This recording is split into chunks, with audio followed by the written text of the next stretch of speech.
grandmother's dead because of you. 28. Traitor. Did this. We're coming for you. Legally, morally, and ethically to the max. And that goes for your staff as well.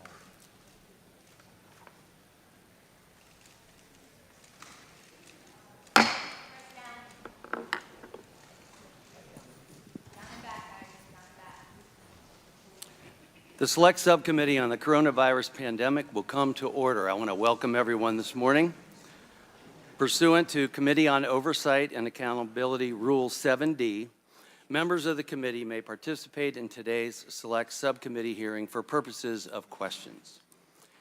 At the discretion of the chair and pursuant to an agreement with the Committee on Energy and Commerce, the chairman and ranking member of the Committee on Energy and Commerce, Subcommittee on Oversight and Investigations, Mr. Morgan Griffith and Ms. Kathy Castor are permitted to participate in today's hearings for the purposes of questions and give 3-minute opening statements.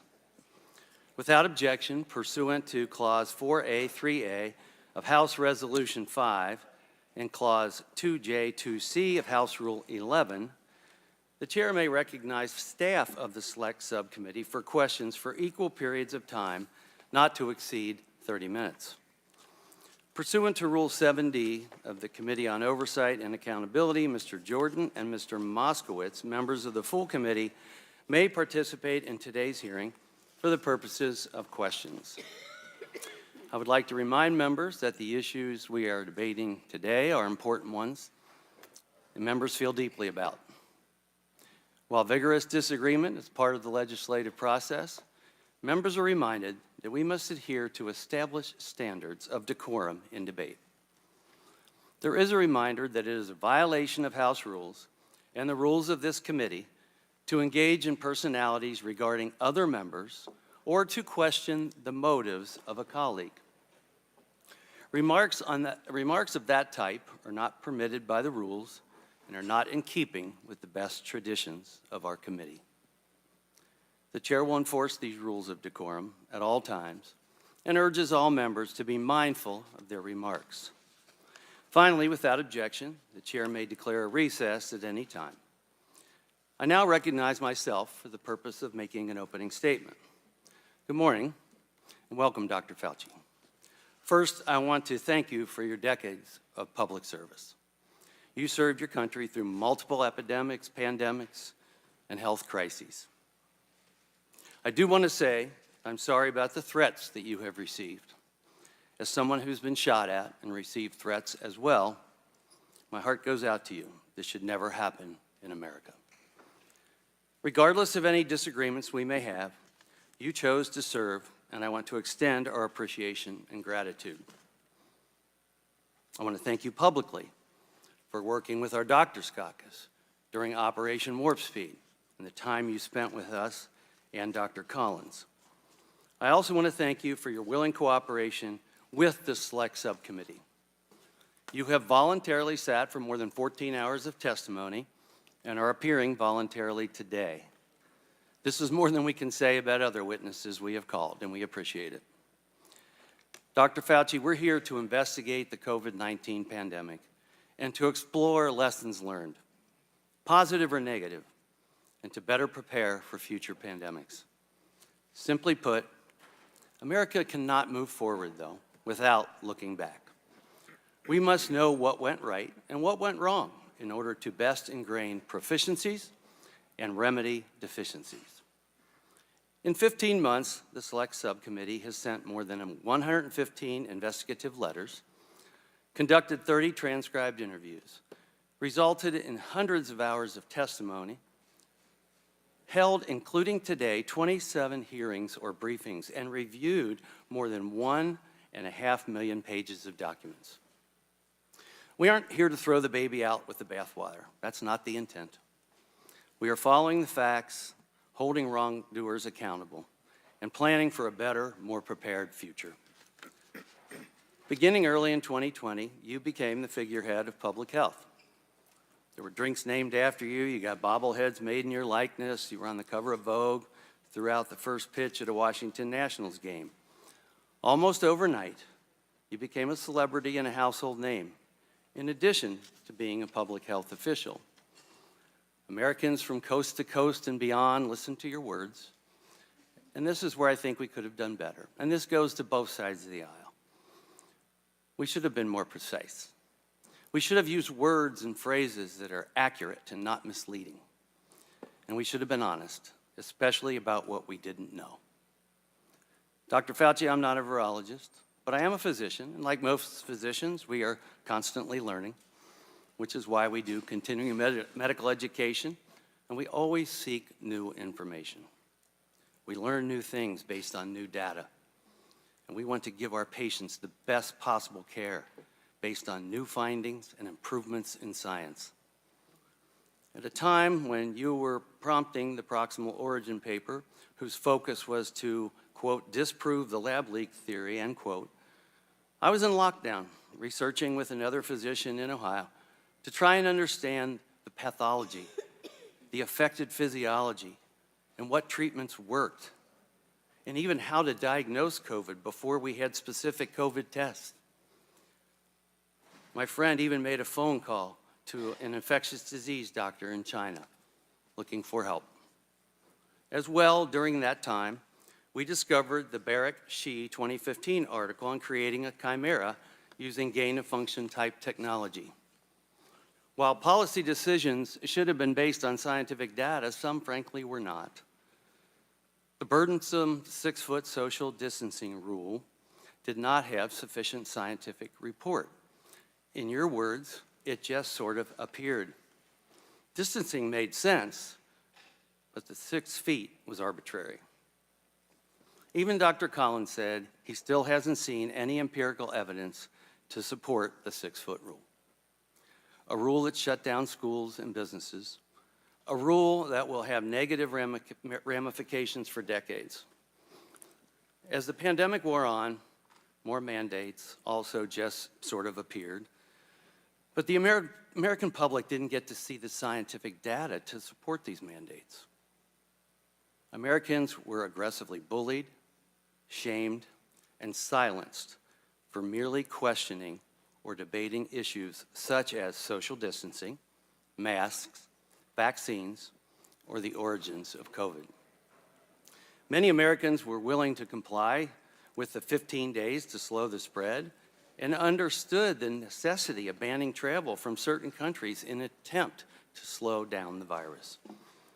But many Americans became very frustrated when components of those 15 days stretched into years. And it should not have been the case that Americans were forced to comply with oppressive mandates when those who chose to illegally cross our southern border were not. Or when Governor Newsom or Governor Whitmer were throwing parties at nice restaurants. Not a good look. Americans do not hate science, but Americans know hypocrisy when they see it.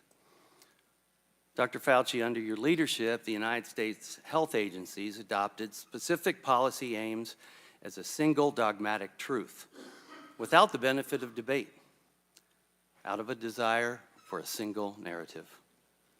Dr. Fauci, you once said, if you disagree with me, you disagree with science. Science doesn't belong to any one person. I was never taught that science turns a blind eye to hypotheses. They serve to be proven or disproven, and done so with irrefutable facts, if able.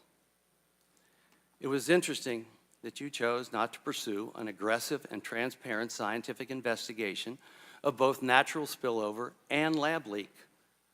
We have been investigating both hypotheses.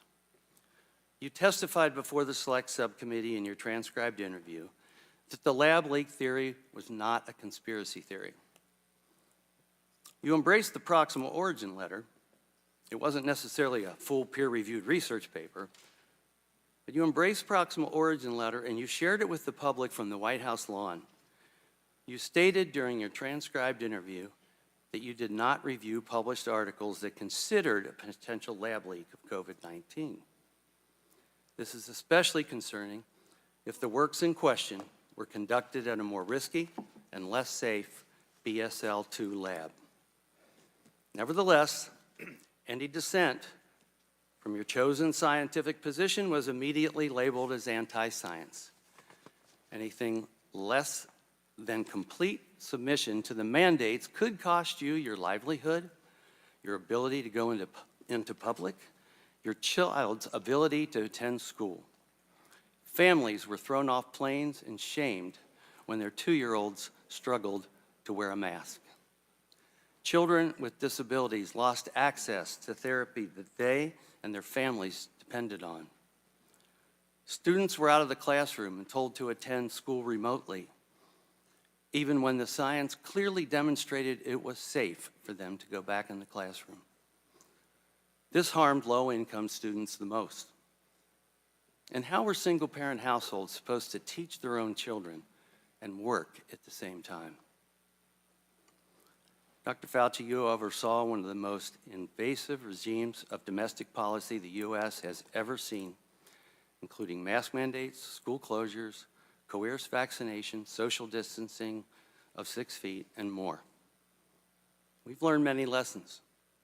Our early fear and confusion was understandable. COVID-19 was clearly a novel virus.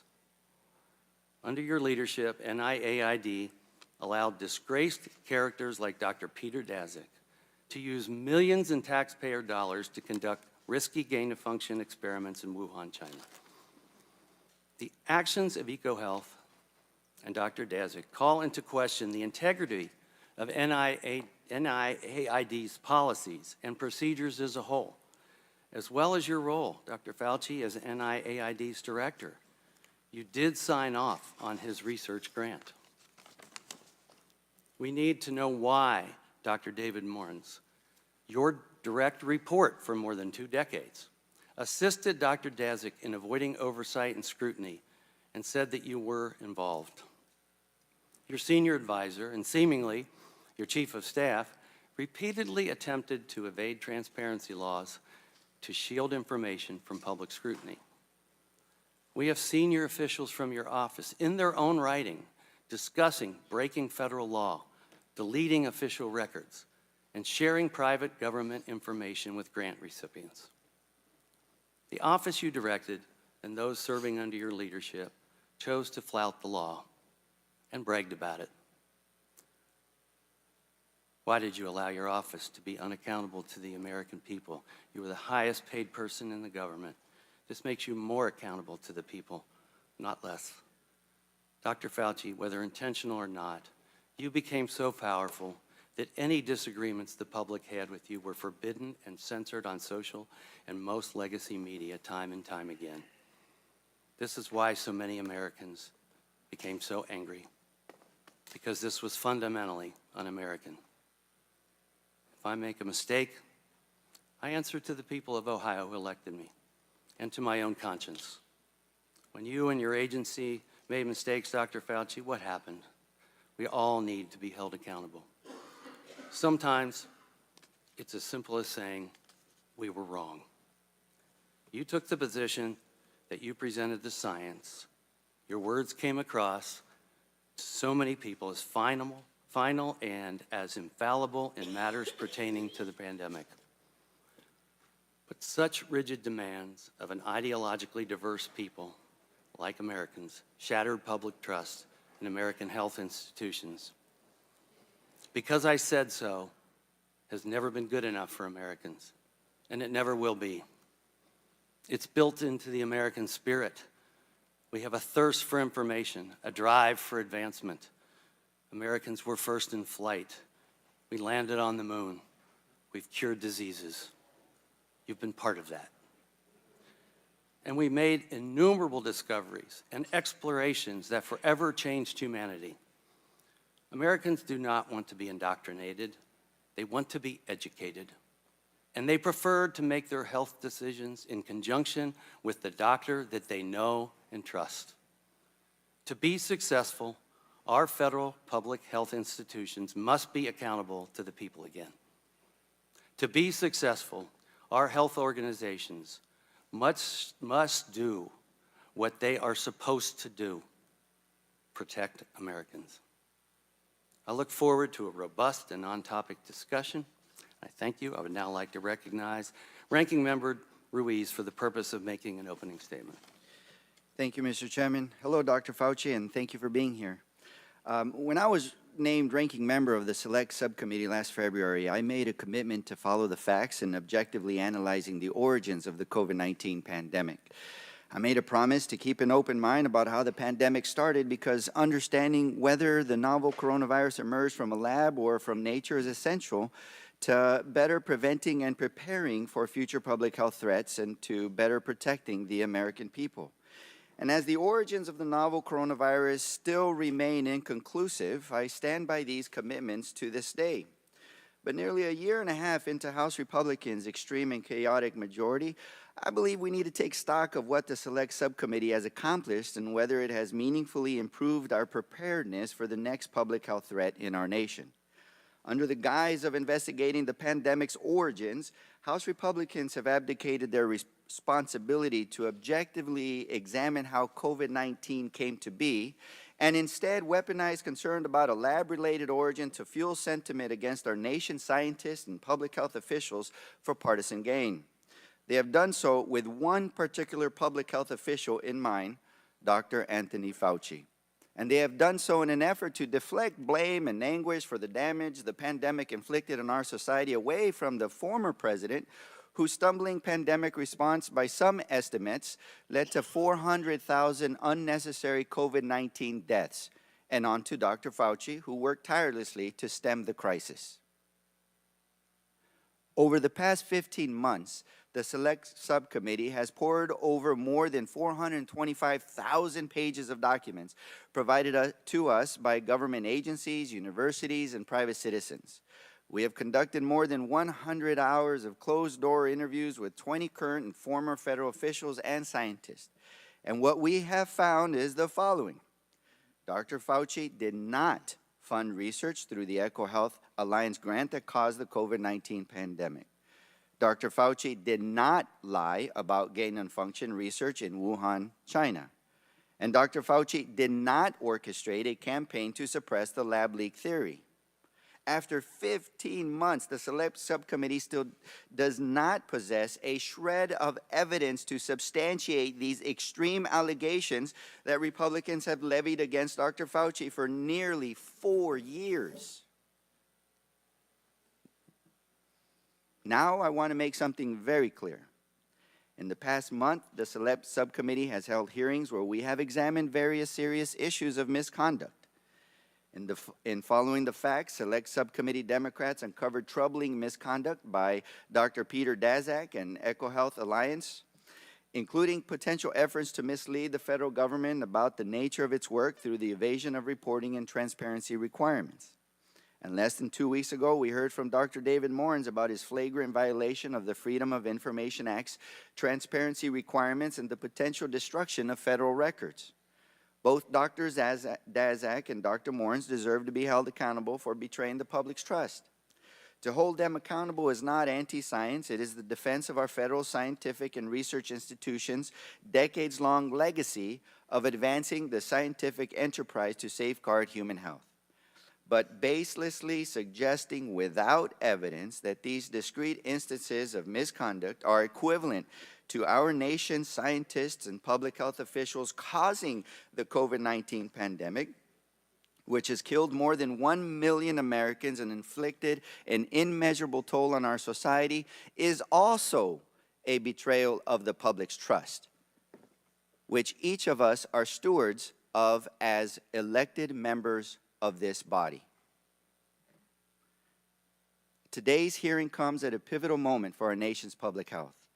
With the darkest days of the COVID-19 pandemic behind us, thanks to the Biden administration's leadership, we are now faced with a crisis of declining confidence in the very science and public health interventions that lifted our society from one of the most challenging periods in our nation's history. And as we look to the future, we find ourselves at a fork in the road. We can go down the path of fueling mistrust in the interventions that saved us, like vaccines, masking, and social distancing, and the public health officials like Dr. Fauci, who worked tirelessly and with extremely limited and evolving information about a novel virus to save lives during one of the greatest crises of our time. Or we can work constructively on the forward-looking policies and solutions that we know are necessary to prevent and better prepare us for the public health threats that are yet to come.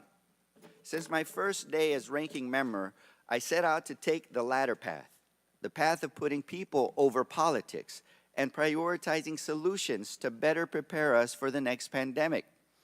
And it has been my hope that Republicans would join Democrats in the forward-looking work that will better protect our constituents.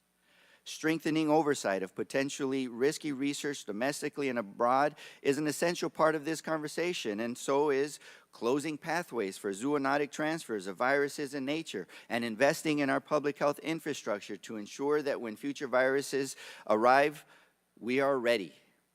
When Democrats were in the majority, we made important strides in these objectives by passing the Consolidated Appropriations Act of 2023, which strengthened the protections against undue influence in our biomedical research, improved training and transparency for the handling of select agents, paved the way for the interagency collaboration to fortify zoonotic disease prevention, invested in our infectious disease workforce, and enhanced our supply chain preparedness and ability to rapidly develop and deploy medical countermeasures.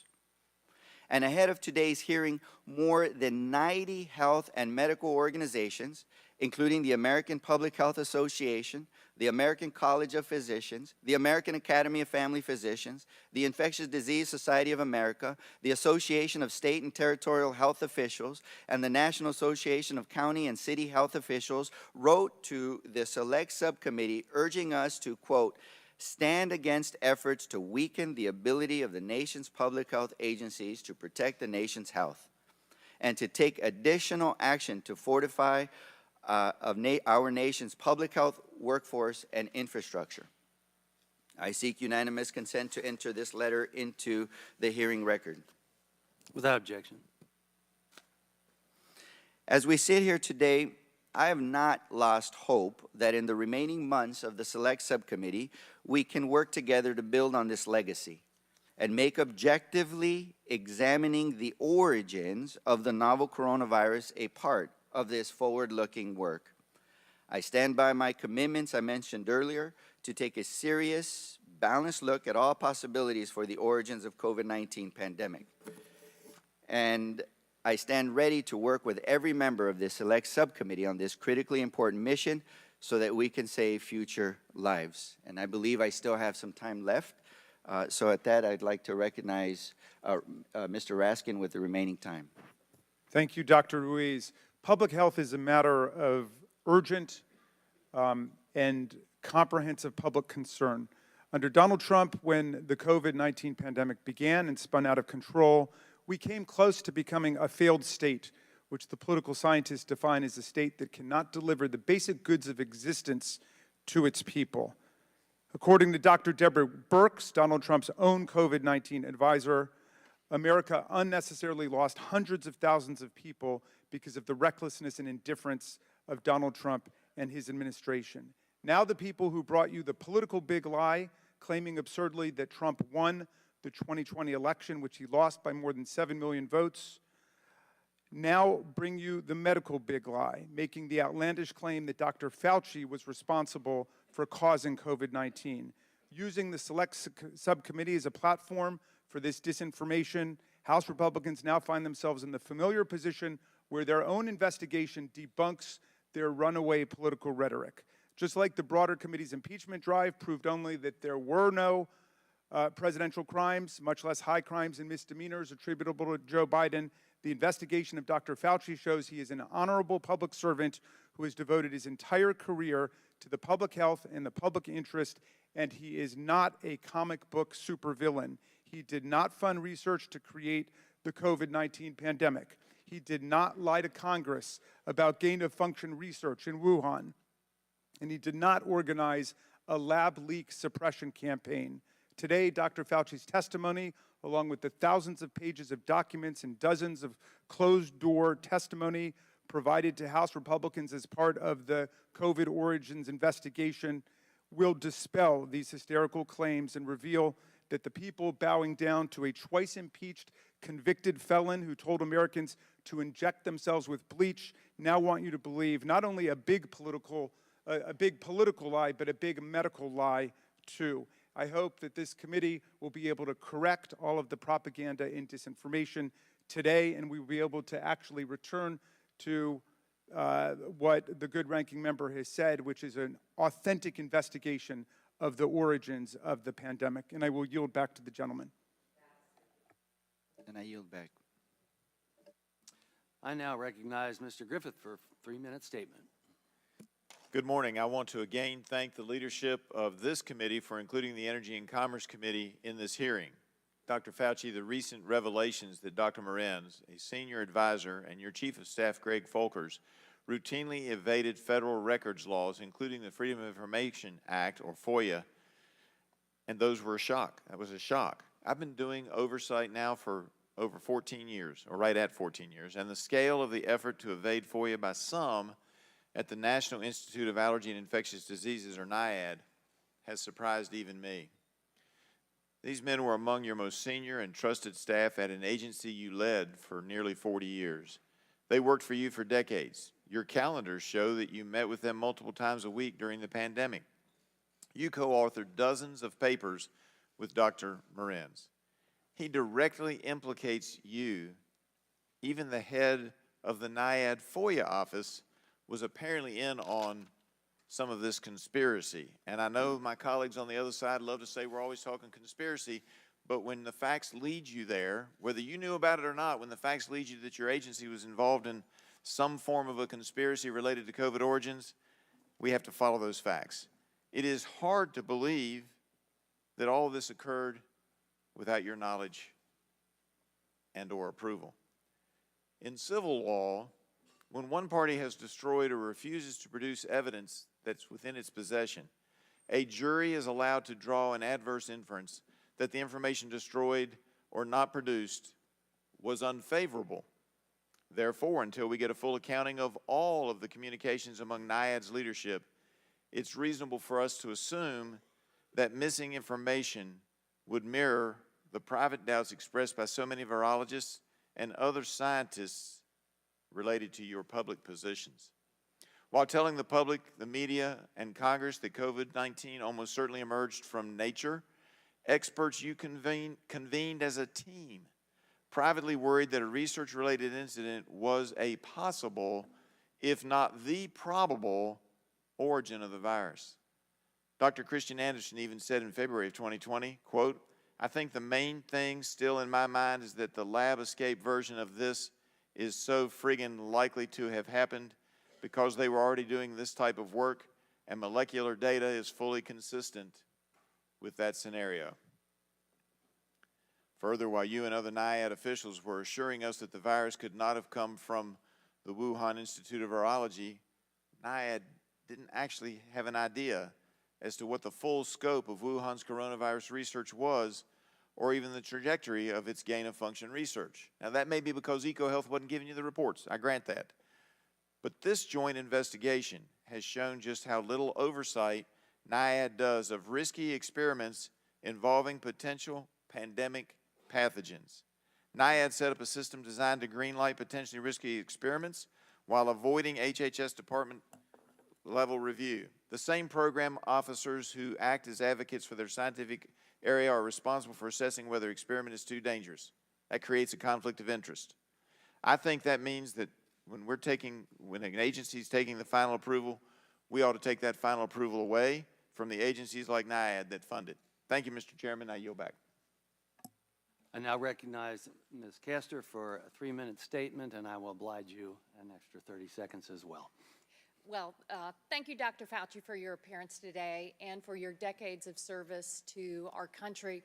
During your 39 years at the helm of America's leading health research institute, the National Institute of Allergy and Infectious Diseases, you tackled some of the most serious health threats, including AIDS, Zika, Ebola, SARS-CoV-1, and COVID-19. Your leadership and service to Republican and Democratic administrations and all Americans saved countless lives and resources. We owe you a debt of gratitude.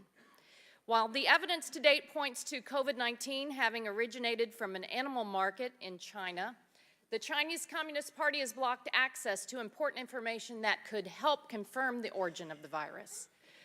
This committee should be doing more to fight for those answers, but instead has wasted significant time and taxpayer money fueling conspiracy theories and ignoring the importance of preparing for the next deadly pandemic. Some GOP members falsely claimed you secretly broke into CIA headquarters and coerced analysts. Others claimed that you committed crimes. America's adversaries like China, Russia, and Iran love it when Americans are divided and distracted. It provided fertile ground for the spread of misinformation about COVID-19 by our adversaries. And unfortunately, fringe far-right conspiracy theories have permeated even mainstream media outlets, and some Republican members of Congress have played along. I regret that many of the conspiracies have smeared you, Dr. Fauci, as you and our top scientists did everything to keep Americans safe during the deadly days of COVID-19. Over 1.1 million Americans lost their lives to COVID-19, and today it's still more deadly than the flu. As we learned from Zika and Ebola, the ways viruses are transmitted are not obvious at first, and the development of treatments and vaccines takes time.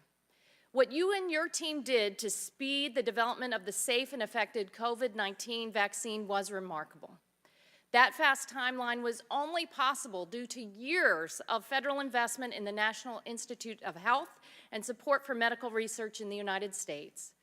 So one of the lessons learned from the pandemic is the need to continue to invest in medical health research in the U.S. for cancer, for heart disease, for diabetes, but also to prepare for the next pandemic.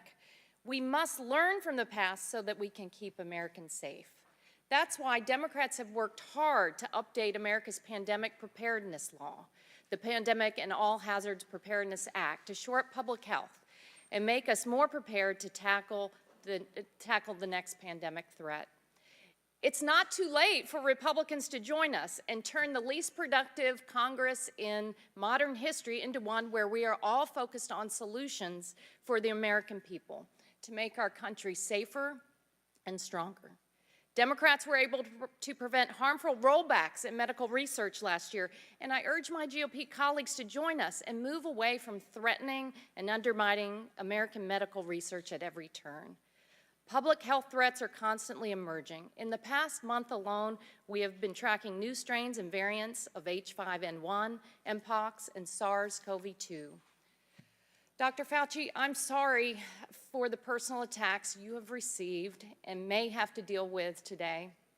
But while you are here, I want you to know that the vast majority of Americans appreciate your work over the years. I look forward to continuing to learn from you, to learn everything possible about how we can take the pandemic lessons learned and put them to use to help keep our communities safe and healthy. Thank you, and I yield back my time. Thank you.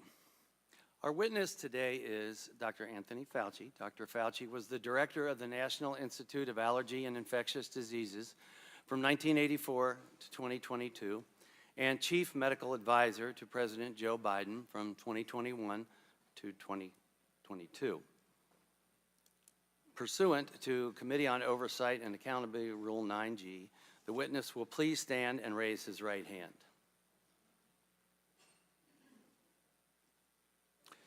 Do you solemnly swear or affirm that the testimony that you are about to give is the truth, the whole truth, and nothing but the truth, so help you God? Thank you. Let the record show that the witness answered in the affirmative. The Select Subcommittee certainly appreciates you for being here today, and we look forward to your testimony. Let me remind the witness that we have read your written statement, and it will appear in full in the hearing record. As requested, please limit your oral statement to 6 minutes, As a reminder, please press the button on the microphone in front of you so that it is on and the members can hear you. When you begin to speak, the light in front of you will turn green. After 5 minutes, the light will turn yellow, and when the red light comes on, your 6 minutes has expired, and we would ask that you please wrap up. I now recognize Dr. Fauci to give an opening statement. Mr. Chairman, Ranking Member Ruiz, members of the subcommittee, thank you for this opportunity to testify. Prior to my retirement from federal service in December 2022, I had been at the NIH for 54 years and director of NIAID for more than 38 years. In those posts, I was deeply involved in the scientific and public health response to several infectious diseases outbreaks, including HIV/AIDS, pandemic flu, Ebola, and Zika. And so, under my leadership, we were well positioned to respond to COVID-19. For at least 2 decades prior to the COVID outbreak, we at NIAID had invested billions of dollars in research on mRNA technology and immunogen design, both of which led to the swift development of COVID vaccines. Less than 11 months after the identification of this new virus, safe and highly effective vaccines were widely available, an unprecedented accomplishment in the history of vaccinology that saved tens of millions of lives worldwide. I will now use my remaining time to directly address certain issues that have been seriously distorted concerning me. The first issue concerns my actions regarding the possibility that SARS-CoV-2 might have resulted from a lab leak. On January 31st, 2020, I was informed through phone calls with Jeremy Farrar, then director of the Wellcome Trust in the UK, and then with Christian Anderson, a highly regarded scientist at Scripps Research Institute, that they and Eddie Holmes, a world-class evolutionary biologist from Australia, were concerned that the genomic sequence of SARS-CoV-2 suggested that the virus could have been manipulated in a lab. I participated in a conference call the next day with about a dozen international virologists to discuss this possibility versus a spillover from an animal reservoir. The discussion was lively, with arguments for both possibilities. 2 participants have testified before this subcommittee that I did not try to steer the discussion in any direction. It was decided that several participants would more carefully examine the genomic sequence. After this further examination, several who at first were concerned about lab manipulation became convinced that the virus was not deliberately manipulated. They concluded that the most likely scenario was a spillover from an animal reservoir, although they still kept an open mind. They appropriately published their opinion in the peer-reviewed literature. The accusation being circulated that I influenced these scientists to change their minds by bribing them with millions of dollars in grant money is absolutely false and simply preposterous. I had no input into the content of the published paper. The second issue is a false accusation that I tried to cover up the possibility that the virus originated from a lab. In fact, the truth is exactly the opposite. I now quote from an email that I sent to Professor Farrar on February 1, 2020, quote, "Jeremy, I just got off the phone with Christian Anderson, and he related to me his concern about the furin site mutation in the spike protein of the virus. I told him that as soon as possible, he and Eddie Holmes should get a group of evolutionary biologists together to carefully examine the data to determine if his concerns are validated, and they should report it to the appropriate authorities. I would imagine that in the USA, this would be the FBI, and in the UK, it would be MI5. In the meantime, I will alert my US government official colleagues of my conversation with you and Christian and determine what further investigation they recommend. Let us stay in touch. Best regards, Tony," unquote. It is inconceivable that anyone who reads this email could conclude that I was trying to cover up the possibility of a lab leak. I have always kept an open mind to the different possibilities. Another issue is that of Dr. David Morans, who has the title of Senior Advisor to the NIAID Director. and who recently has been investigated for conduct unbecoming a government official. Naturally, given his title, a connection is made to me. With respect to his recent testimony before this subcommittee, I knew nothing of Dr. Morin's actions regarding Dr. Daszak, EcoHealth, or his emails. It is important to point out for the record that despite his title, and even though he was helpful to me in writing scientific papers, Dr. Morins was not an advisor to me on institute policy or other substantive issues. At NIAID, we had weekly executive committee meetings of the institute leadership and daily morning meetings of my immediate staff. And to the best of my recollection, he attended neither of these. Furthermore, his office is located in a different building from that of the NIAID director. Finally, in a majority staff memorandum of May 22nd, 2024, there is a statement, quote, Dr. Fauci may have conducted official business via personal email, unquote. Let me state for the record that to the best of my knowledge, I have never conducted official business using my personal email. Thank you for listening. I would be happy to address these and any other issues in the discussion period. Thank you. I now recognize myself for as much time as I may consume for questions, with equal time being afforded to the ranking member. Dr. Fauci, February 1, 2020, you were on a call with Dr. Farrar, Dr. Collins, and other scientists regarding the potential that COVID-19 was engineered. Was CDC Director Redfield on that call? No, he was not. Okay. Dr. Fauci, you've said that you had to rely on virologists and evolutionary biologists regarding origins because you're not an expert. Is Dr. Redfield a virologist? I believe he is. Yeah. He is. Prior to the pandemic, NIAID awarded at least 3 grants via the New York Blood Center to Dr. Zhao Yusen. Are you aware of these? I'm sorry, to Dr. Yusen Zhao. Are you aware of those grants? Hudson? Dr. Yusen Zhao. Your microphone is not on, doctor. Your microphone is not on. I'm not familiar with that name. Okay. Well, NIAID awarded at least 3 grants via the New York Blood Center to that scientist. He was a high-ranking Chinese PLA official and director of a lab at the Chinese Academy of Military Medical Sciences. Does it concern you if U.S. taxpayer dollars are funding someone like this? Grants that are submitted to the NIAID go through a very extensive... Does it concern you? I'm not talking about the process Well, right I don't now. know Does it anything concern you that that U.S. taxpayer dollars would be going to someone who's a high-ranking Chinese PLA official? Yes or no? I would have to know more about that, Mr. Chairman, Okay. because I don't even Well, know it the concerns person me. you're talking about. Are you or were you ever aware that the U.S. State Department in 2005 issued warnings that the Chinese government was working on the creation of bioweapons? I was not aware of that. Thank you. Did you ever discuss the Chinese bioweapons program with anyone in the intelligence community?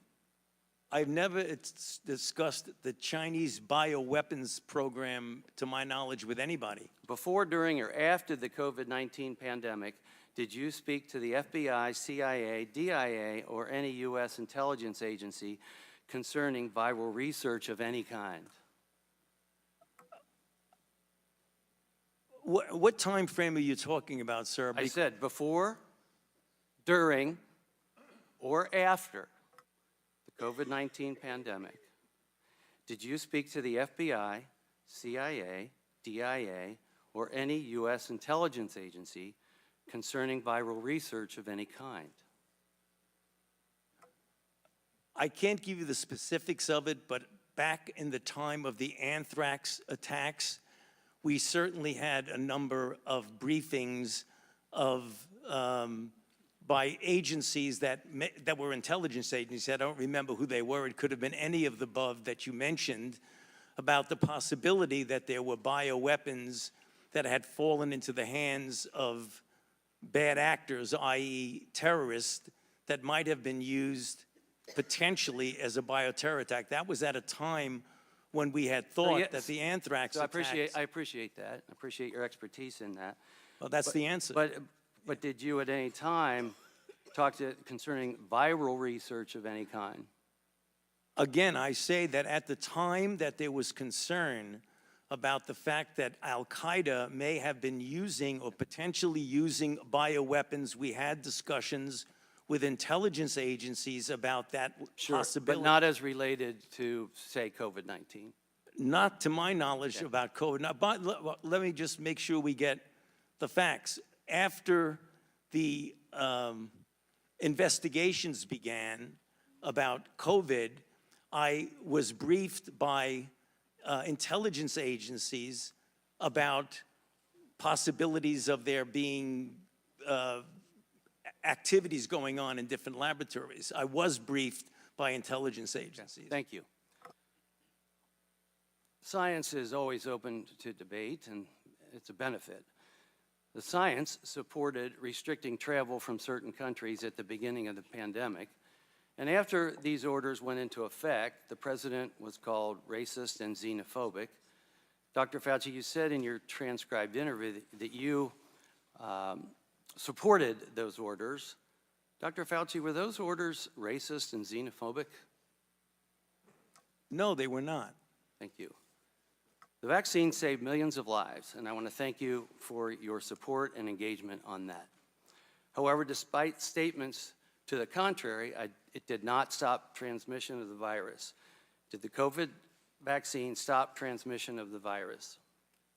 That is a complicated issue because in the beginning, the first iteration of the vaccines did have an effect, not 100%, not a high effect. They did prevent infection and subsequently, obviously, transmission. However, it's important to point out something that we did not know early on that became evident as the months went by, is that the durability of protection against infection and hence transmission was relatively limited, whereas the duration of protection against severe disease, hospitalization, and deaths was more prolonged. We did not know that in the beginning.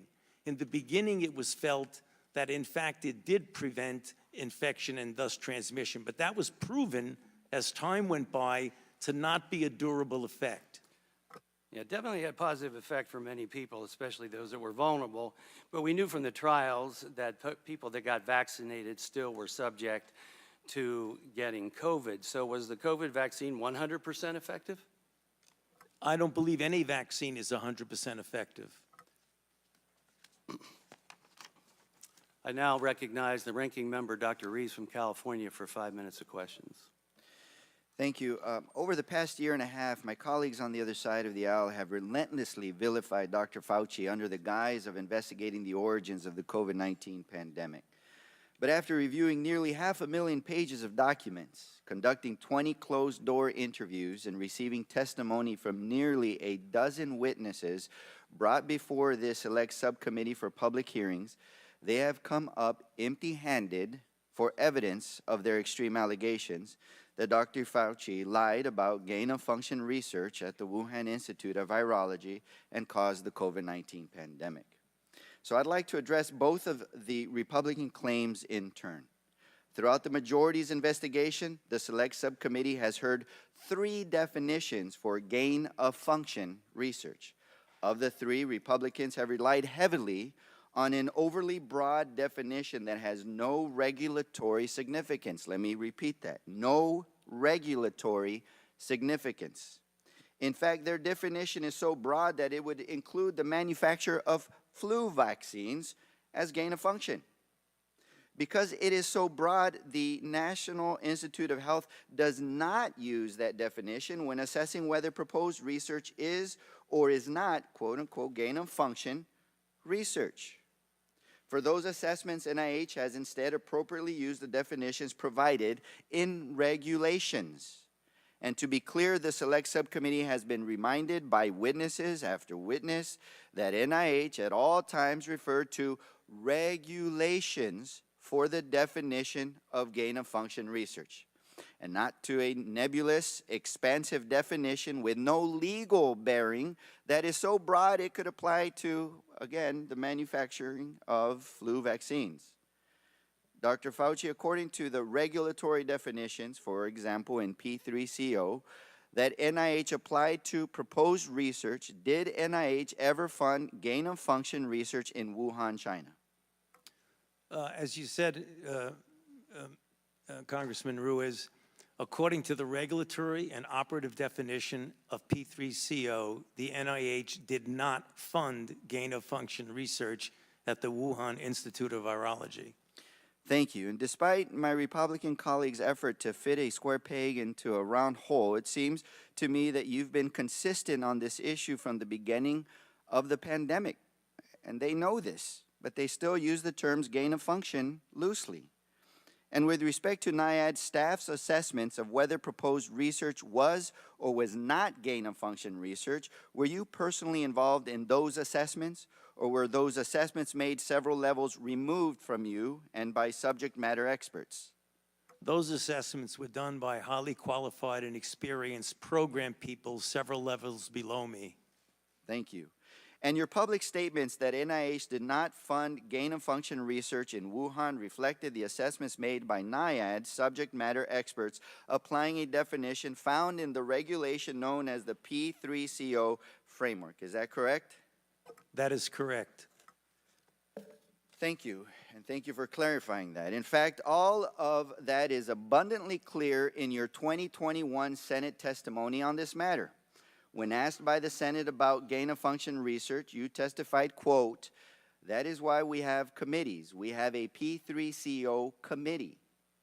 You also testified in 2021, quote, "Gain-of-function is a very nebulous term. We have spent, not us, but outside bodies, a considerable amount of effort to give a more precise definition to the type of research that is of concern that might lead to a dangerous situation."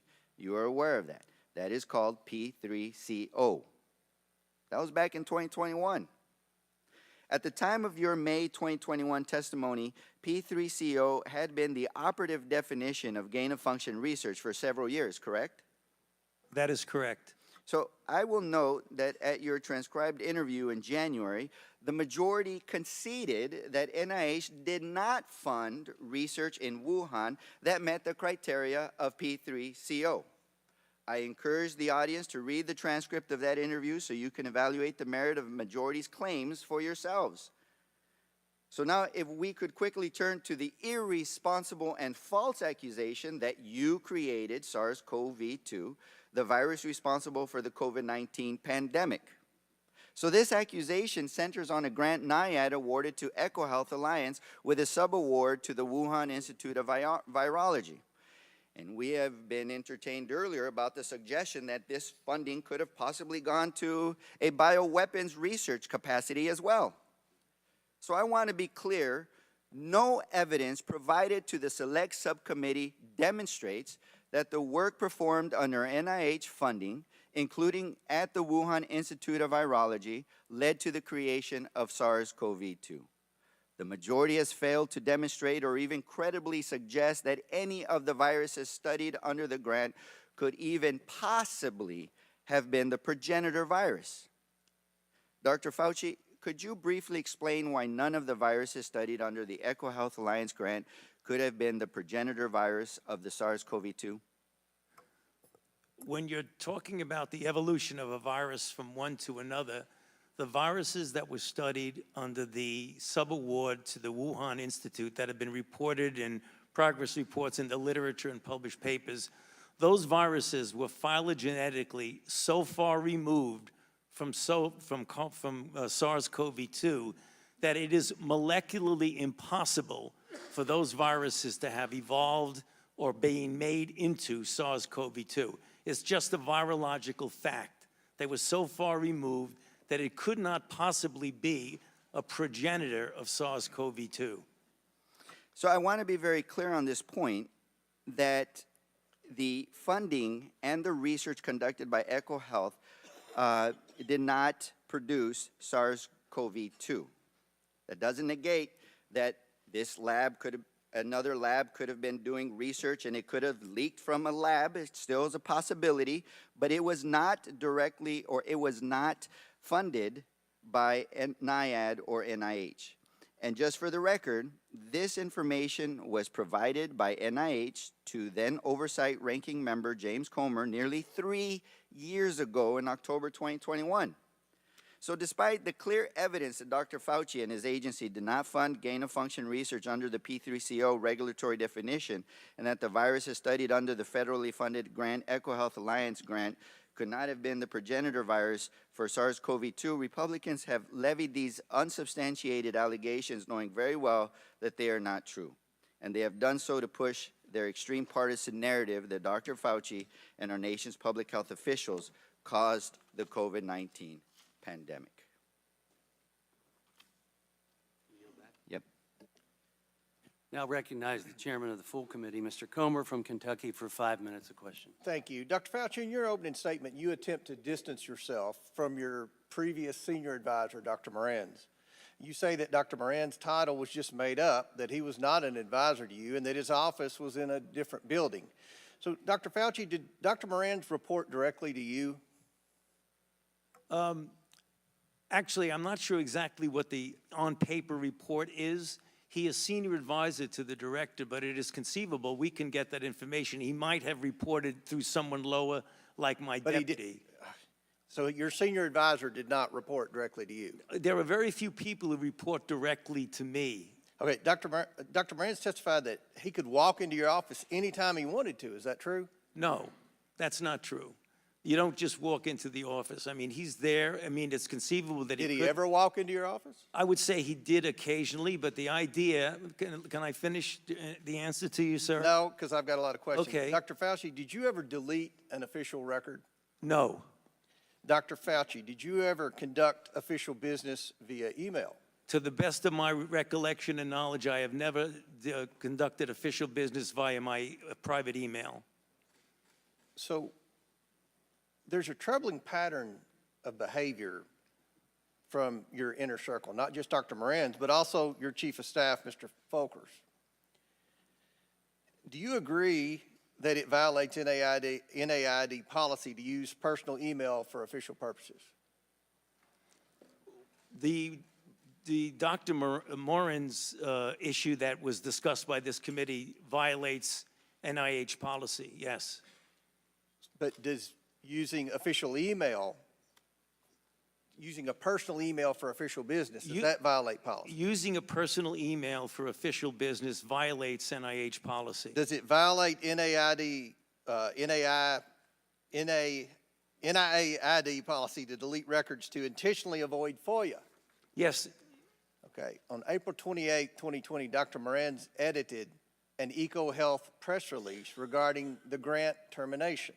Does that violate policy? that was inappropriate for him to be doing that for a grantee as a conflict of interest, among other things. So on March 29, 2021, Dr. Moran's edited a letter that Dr. Dasick was sending to NIH. Does that violate policy? Yes, it does. On October 25, 2021, Dr. Moran's provided Dr. Dasick with advice regarding how to mislead NIH on EcoHealth's late progress report. Does that violate policy? That was wrong and inappropriate and violated policy. On December 7, 2021, Dr. Moran's wrote to the chair of EcoHealth's board of directors to, quote, put in a word, end quote, for Dr. Dasick. Does that violate policy? Should not have done that. That was wrong. And that violates policy. Well, I'm not sure of a specific policy, but I imagine it does violate policy. He should not have been doing that. In addition to all those actions, Dr. Moran's wrote to Dr. Dasick, quote, Peter, from Tony's numerous recent comments to me, they are trying to protect you, end quote. Did you ever talk to Dr. Moran's about Dr. Dasick or EcoHealth Alliance? I can tell you, regarding what you said, I never spoke about protecting him. I mean, obviously, we knew that Dasick was a grantee, so I may have mentioned and discussed Dr. Dasick because he's a grantee, but So I he never just made spoke that about up. You're protecting testifying him. that he just made that up. Excuse me? You're testifying that Dr. Moran's just made that up. I don't know where he got that, but that's not true. So by this point, Dr. Fauci, when these emails were written, you should have known that Dr. Daszak was more than 2 years late on a required progress report with his grant. Dr. Daszak conducted an experiment that resulted in a novel virus showing excess growth, that Dr. Daszak failed to report that experiment, that Dr. Daszak was protecting the Wuhan lab and not sharing its lab notebooks, and that Dr. Daszak failed to disclose obvious conflicts of interest. So why were you trying to protect Dr. Daszak and EcoHealth Alliance? I repeat on the record, I have not tried to protect Dr. Daszak. And that's number one. Number two, you said something that's not true, because I did not know about the compliance issues until well after the fact, when I was being briefed for going to before a congressional committee. So it wasn't as these things were going on, I knew that he was withholding. Did you know about Dr. Moran's close relationship with Dr. Daszak? Dr. Moran's made it clear that Dr. Daszak was his friend. I did not engage in any of that interaction between them. And just lastly, if I may, Mr. Chair, you testified and answered the chairman's question that you never had any communication with the intelligence community throughout all of COVID. Did I understand that correctly? No, you heard wrong. I said I did have communication. I was briefed by the intelligence community multiple times during the COVID issue. And you never... The gentleman's time has expired. I now recognize the ranking member of the full committee, Mr. Raskin from Maryland, for 5 minutes of questions. Okay, first, Dr. Fauci, thank you for your testimony and your extraordinary service to the American people. Let me just start. Was there anything you wanted to clear up in that last exchange where you were interrupted?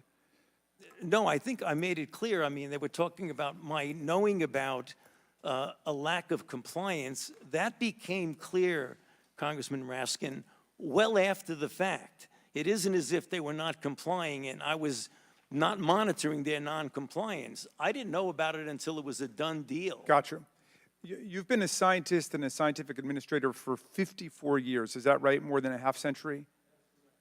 And Correct. you were director of the National Institute of Allergies and Infectious Diseases for more than 3 decades. Is that right?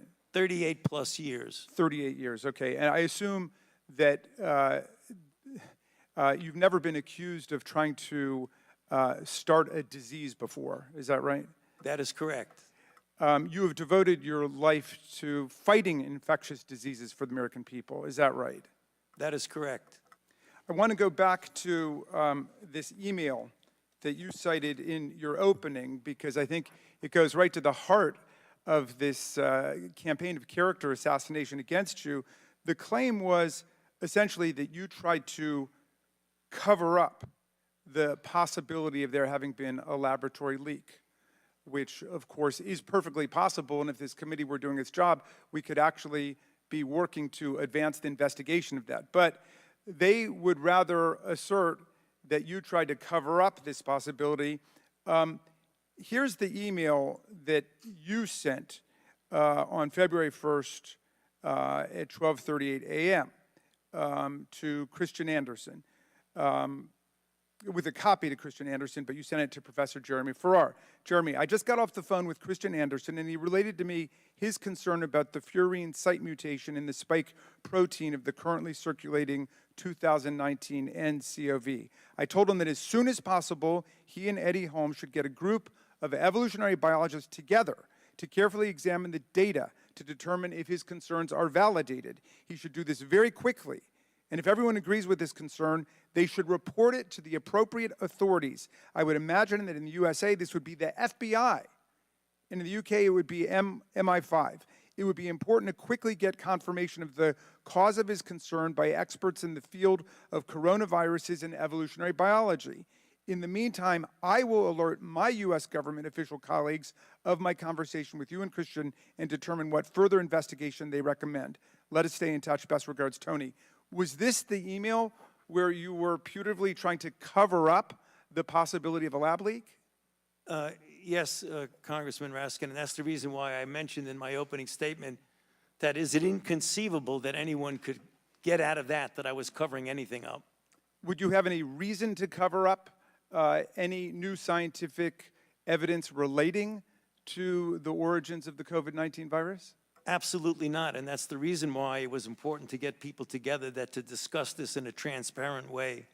Have you spent your whole life trying to determine the causes of infectious diseases and then to stop them to protect the American people? Yes, I have.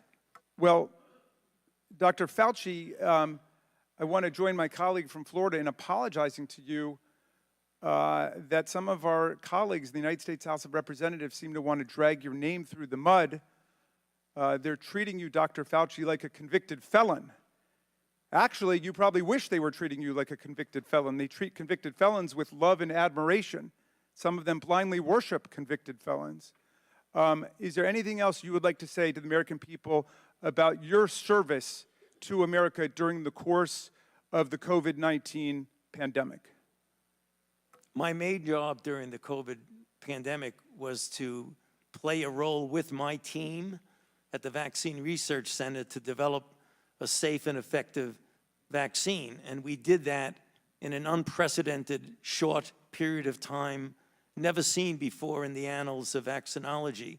As we all know, that vaccine and those vaccines have resulted in saving of hundreds of thousands of lives in the United States and millions of lives throughout the world. Well, you have fought AIDS and HIV. You have fought COVID-19.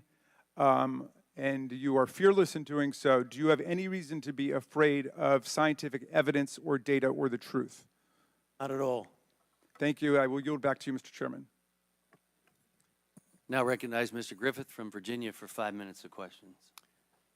Thank you, Mr. Chairman. Good to see you, Dr. Fauci. So take a deep breath, because my questions change sometimes based on things that happen in the hearing. And I want you to follow the bouncing ball with me. And there's no gotcha at the end of this. I'm just trying to figure this out. You told Dr. Ruiz in his questioning that it was absolutely impossible for any of the viruses that you all were funding, I get that, it was impossible for SARS-CoV-2 or SARS-CoV-2, known as COVID-19, to have come from any of the work that was being done at Wuhan. At the same time, you told Mr. Comer that you didn't know about the noncompliance by EcoHealth until after the fact and when the virus is already out there, however it got there. In light of the fact that part of that noncompliance was a report where we uncovered, and I believe that Dr. Dashak was untruthful to this committee in one of his reports to NIAID, and further, that in the 2 most sensitive years related to the humanized mice experiments, we never got lab notebooks from Wuhan Institute of Virology. Can you understand, following the bouncing ball, why some of us doubt that, not that you had some hand in it or that you knew about it, but that doubt that you can state with certainty that it was impossible because they might have been doing stuff you didn't know about? Isn't that true? Actually, it's not incompatible at all, Congressman, with what I said. The viruses that were studied, whether you did or did not give a 5-year report on time, were still the viruses that phylogenetically would be impossible to be the precursor of SARS-CoV-2. So it was completely compatible with the statement that I made to Dr. Ruiz. Is that accurate as well, knowing that they had worked on adding a furin cleavage site to MERS? But, sir, there's a difference between the viruses that were funded by the NIH subaward versus anything else anybody else in China might be doing. Excellent. We were talking about, did the NIH... You were talking about what you funded. What we funded, and All right. that's the point. And that goes to my next question, because I thought you might go there, and I appreciate that. Right. Because in an off-the-record member-level briefing in February of 2022, I asked about the likelihood and nature of a SARS-related coronavirus to have a furin cleavage site, particularly since it takes the 12 nucleotide change in there to make it to make it as viral as this was going on. And at the time you said to me pretty much what you just said, and I want you to just confirm it for the record. Well, that wasn't us. If that was being done, it wasn't us. And you confirmed that for the record, yes? No, it what wasn't I'm- you. It wasn't what you were funding. What I'm saying is that I cannot account, nor can anyone account, for other things that might be going on in China, which is the reason why I have always said and will say now, I keep an open mind as to what the origin is. But the one thing I know for sure is that the viruses that were funded by the NIH phylogenetically could not be the precursor of SARS-CoV-2. And I appreciate that because I've never thought that NIH or NIAID went out to create this thing, but I am a believer that it came out of the lab, and I think you've just made it clear, and sometimes people miss this, Dr. Fauci. One side says one thing, one side says the other, and the actual fact may be that at some time working on that, maybe they used some of our money to get started, maybe they didn't. But a group of scientists getting together might very well, at Wuhan, have said, hey, let's see what happens if we go over here and do this. Not that NIH funded it, but they on their own went off and did something. Isn't that accurate? Isn't that possible?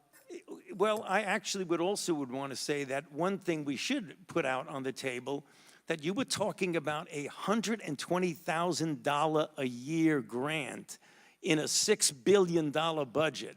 So, I mean, if they were going to do something on the side, they have plenty of other money to do it. They wouldn't necessarily have to use a $120,000 NIH grant to do it. And I appreciate that because it means something could happen. I'm glad you kept an open mind. I would ask this one final thing, though. Do you think they could have done it without the humanized mice that we gave them? Yeah, could have done what, sir? Could they have done any other research with the humanized mice that we gave them? Would they be successful? China didn't have the humanized mice before we gave them to Wuhan. Isn't it accurate that they might have been able to do extra stuff with our mice?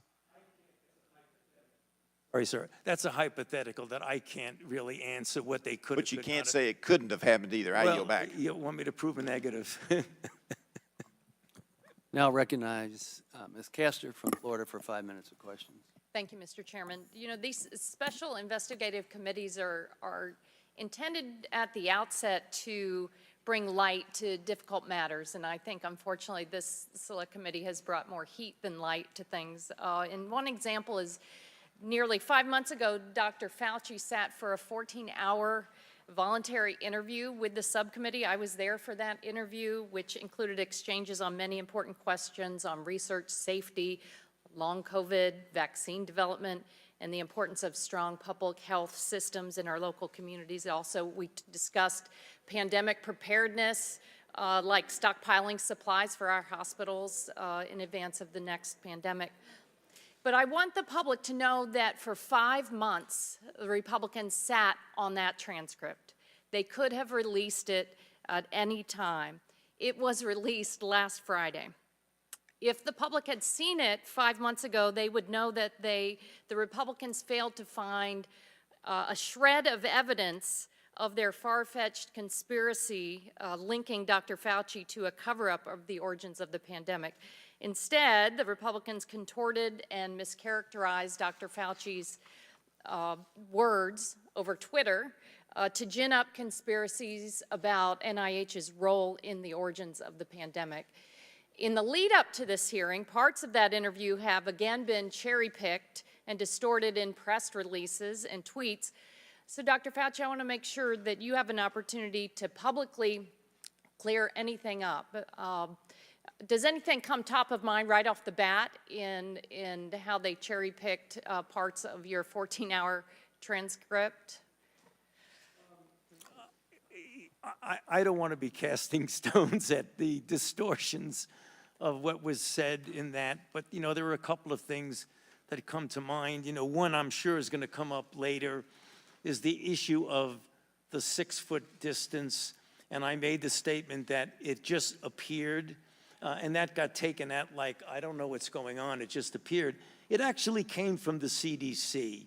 The CDC was responsible for those kinds of guidelines for schools, not me. So when I said that it just appeared, it appeared. Was there any science behind it? What I meant by no science behind it is that there wasn't a controlled trial that said compare 6 foot with 3 feet with 10 feet. So there wasn't that scientific evaluation of it. What I believe the CDC used for their reason to say 6 feet is that studies years ago showed that when you're dealing with droplets, which at the time that the CDC made that recommendation, it was felt that the transmission was primarily through droplet, not aerosol, which is incorrect because we know now aerosol does play a role. That's the reason why they did it. It had little to do with me since I didn't make the recommendation, and my saying there was no science behind it means there was no clinical trial that proved that.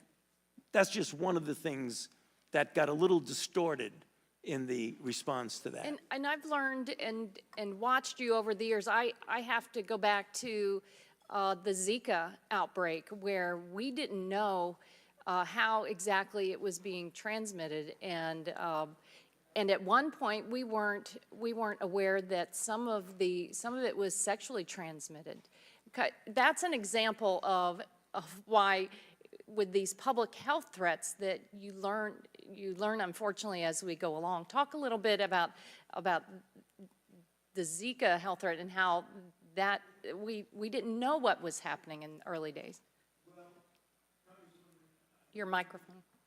All right. I'm glad you brought that up because it really is also reflective of what went on in the early months of COVID. When you're dealing with an outbreak that's a novel outbreak, the Zika outbreak that caused microcephaly was novel. We have never seen that before.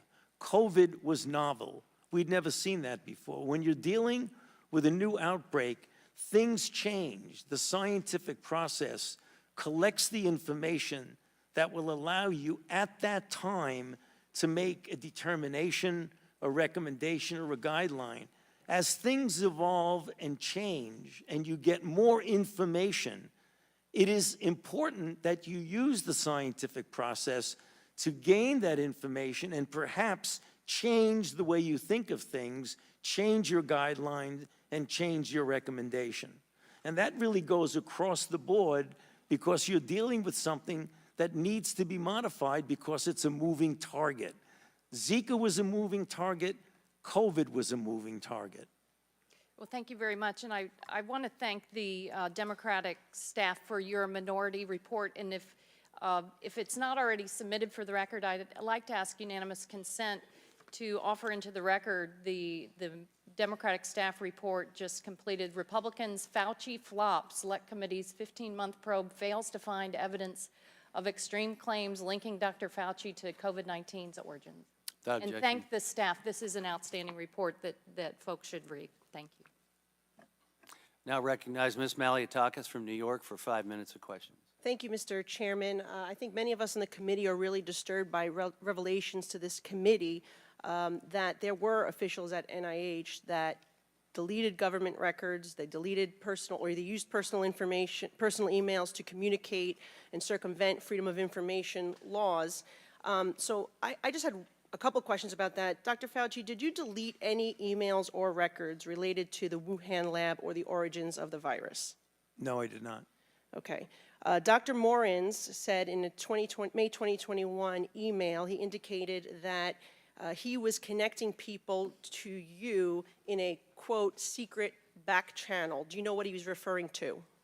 I don't have any idea what he's talking about. There is no back channel at NIAID. Okay, there is, he also said in another email that there is no worry about Freedom of Information Act. I can send stuff to Tony on his private email.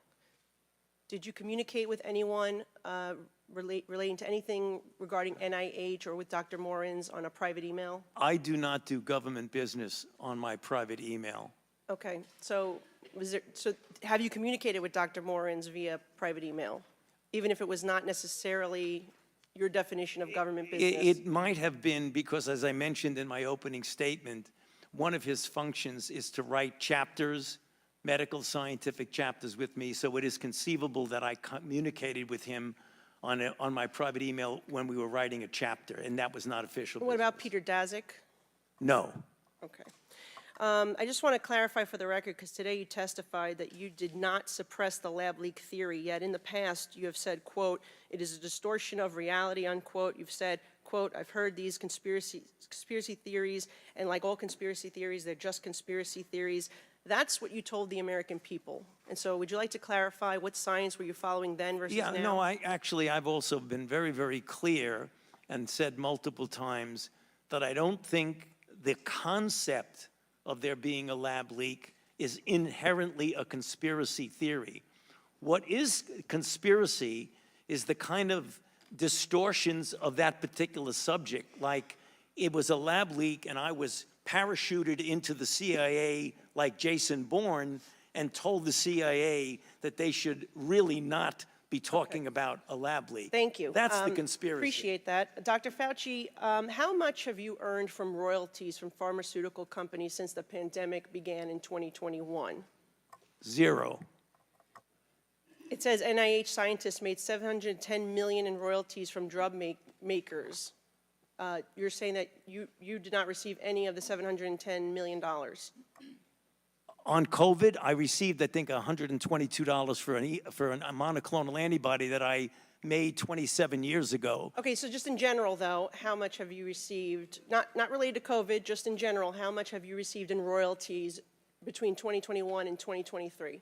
I think none. Okay, so somebody received the $710 million. Somebody did, but not me. You didn't receive any royalties? Okay. I mean, I see no royalties associated with COVID. I mentioned. yeah, I said- No, I want to. No, I just said- I'm on the record, and I want to make sure that this is clear. That I've developed a monoclonal antibody about 25 years ago that's used as a diagnostic that has nothing to do with COVID, and I receive an average of about $120 a year from that Okay, patent. but the bottom line here is that scientists at NIH did receive $710 million in royalties, and I guess my question is, don't you think that if these experiments are made using American tax dollars, that any of those royalties, this nearly billions of dollars, should be going back to the American taxpayer, not in the pockets of the scientists? Do you believe that's a law that we should consider changing? If you want to change the patent laws and the Bayh-Dole Act, then go ahead. Okay. But that's not for me to Well, say. I'm asking your opinion. Okay, well, anyway, moving on, I just want to say that, we know billions of dollars have been funding these animal experiments, both here domestically and in foreign lands. I'm very troubled by the cruel, horrific animal research that has been done on U.S. land and in foreign laboratories. Taxpayers are footing the bill for billions of dollars. These beagle puppies that have their throats slit, they're being injected with ticks, they are murdered after just a few months, piglets, rabbits, you name it. FDA is saying we no longer need to be testing human medications on animals, that there's other ways to achieve this. Can you comment on that, if it's time for the United States of America to be moving on from these cruel animal and horrific costly tests? I'd be happy to comment, but I'm puzzled as to what that has to do with the origins of COVID. Well, I have a question about it, Okay, and you're I'd be before happy this to committee, answer and it. it has to do in general with the amount of waste of tax dollars that NIH is using. Well, the animal experiments that are conducted by and funded by NIH go through strict regulations of the proper use of animals in research. So I'm not, Congressman, with all due respect, I'm not trying to be confrontative. I'm not sure what you're talking about, but the experiments that the NIH funded go through strict regulatory processes of the treatment of animals, the humane treatment of animals. Well, they're not very humane, and I will say, as the former director, you signed off on these experiments, and so my time has expired, and we will. Well, I signed off on them because they were approved by a peer review. Now recognize Ms. Dingle from Michigan for 5 minutes of questions. Thank you, Mr. Chairman. You know, instead of actually taking a serious look at the various ways by which this virus could have emerged in a lab or in nature, my Republican colleagues and friends have spent the last 15 months trying to pin blame on NIH, NIAID, and specifically Dr. Fauci for the COVID-19 pandemic. And now, and just, let's bring everything in. Look, I want to have a discussion about animal testing too, but I'm really not sure how that comes into here. But I want to be perfectly clear, though, that the Select Subcommittee has seen no evidence of this. However, allegations by my Republican colleagues, amplified in the media, have led to real, tangible consequences for Dr. Fauci in his personal life in a way that should be unacceptable to all Americans. Dr. Fauci, you and I have known each other for a long time, and I'm not even going to admit how long. But during that time, I've seen your commitment not just to science, but to advancing the greater good. And I know that this isn't a topic you enjoy discussing, and I'm sorry I'm going to have to ask you about it. But I think the American people need to know what we are doing to those who are serving the common good and public health. I think it's important to make clear the harms that you and your loved ones have suffered because of these deeply irresponsible accusations. Because you know what? You're human, just like the rest of us. So, Dr. Fauci, can you please share with us the nature of the threats you have received since the start of the COVID-19 pandemic? Yes, there have been everything from harassments by emails, texts, letters of myself, my wife, my 3 daughters. There have been credible death threats leading to the arrests of 2 individuals, and credible death threats mean someone who clearly was on their way to kill me. And it's required my having protective services essentially all the time. It is very troublesome to me. It is much more troublesome because they've involved my wife and my 3 daughters. At these moments, how do you feel? Keep your mic on. Terrible. Do you continue to receive threats today? Yes, I do. Every time someone gets up and says I'm responsible for the death of people throughout the world, the death threats go up. It's unacceptable that you've been treated this way, especially after you've dedicated your life to science and research for the public interest. You deserve better. Every human being deserves better. And I'm afraid that the treatment you've received will also have far-reaching consequences for the future of science, particularly when done for the public good. Dr. Fauci, how do you think the threats towards you and other public health officials have received will impact bright young scholars thinking about going off into science or public service? Think as many people want to follow in your footsteps as they did when I first met you?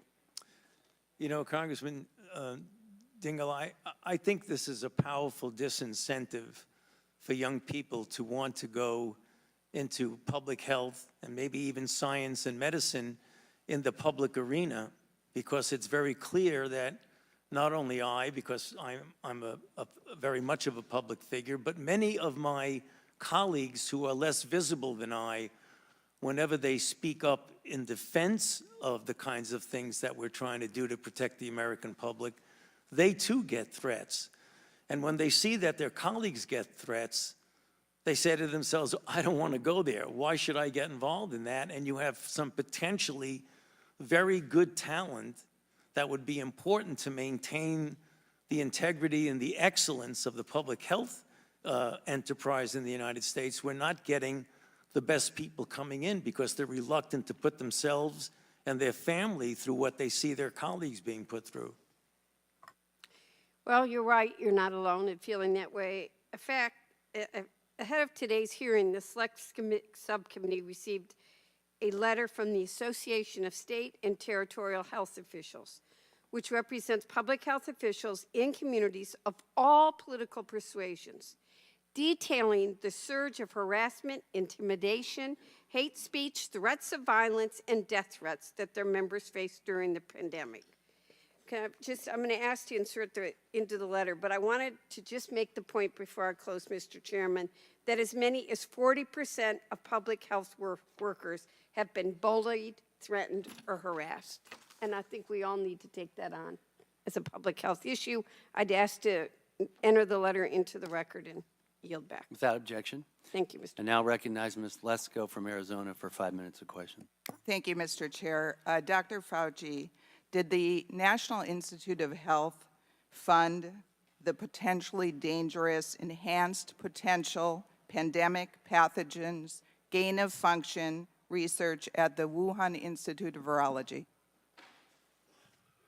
I would not characterize it the way you did.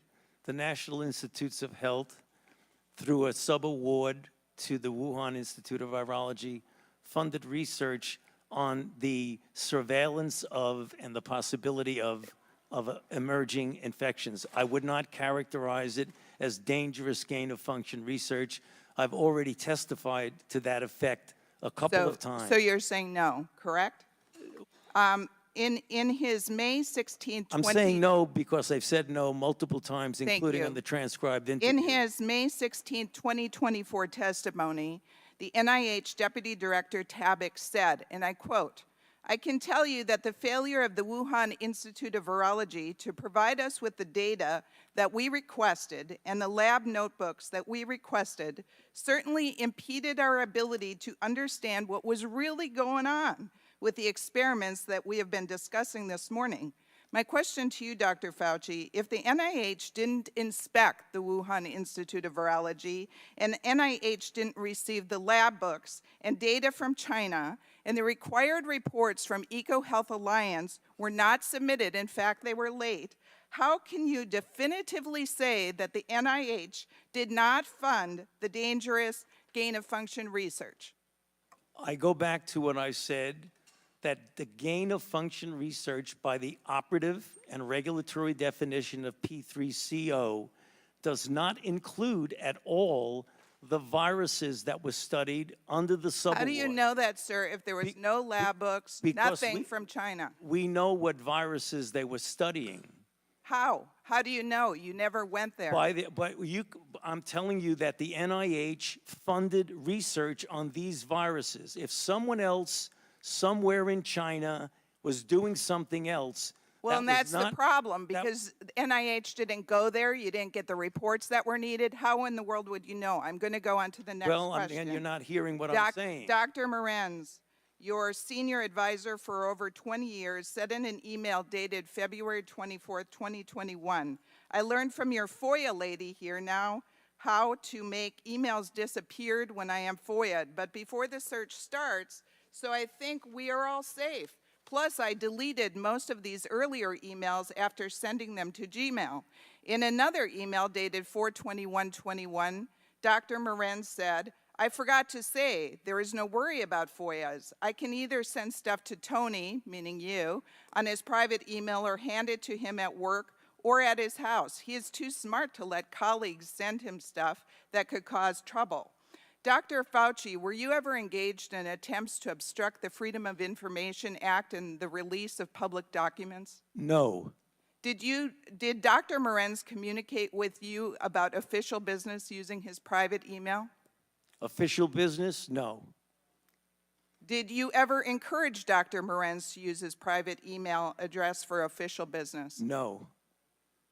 My next question, sir, is on February 1st, 2020, you, yourself, Dr. Fauci, the NIH Director Collins, and at least 11 other scientists were on a conference call to discuss the origins of COVID. A number of the scientists said that they were concerned that COVID was the result of a lab leak at the Wuhan Institute of Virology, and were concerned that a revelation of the lab leak theory would hurt their relationship with China. The CDC Director Redfield testified that he was not invited on this conference call, and he believes because he believed the lab leak theory was possible.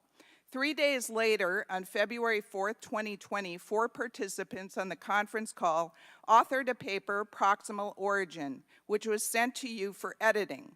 Proximal Origin pushed the natural origin theory. On April 16, 2020, the NIH director, Dr. Collins, emailed you expressing dismay that the Nature Medicine article, which was based on proximal origin, didn't suppress the lab leak theory, and asked you for more public pressure to suppress the lab leak theory. The very next day, in response to Dr. Collins' request to suppress the lab leak theory, you cited the Nature Medicine article, which discounted the lab leak theory from the White House podium. My question to you, sir, did you cite this article at the White House because the NIH director asked you to suppress the lab leak theory? I did not do that in response to anybody's suggestion to suppress anything. It was in response to a question that someone asked at the podium. And I did not edit any paper as shown in my official testimony. So you said about 4 or 5 things, Congressman, that were just not true. Well, we have emails to prove it.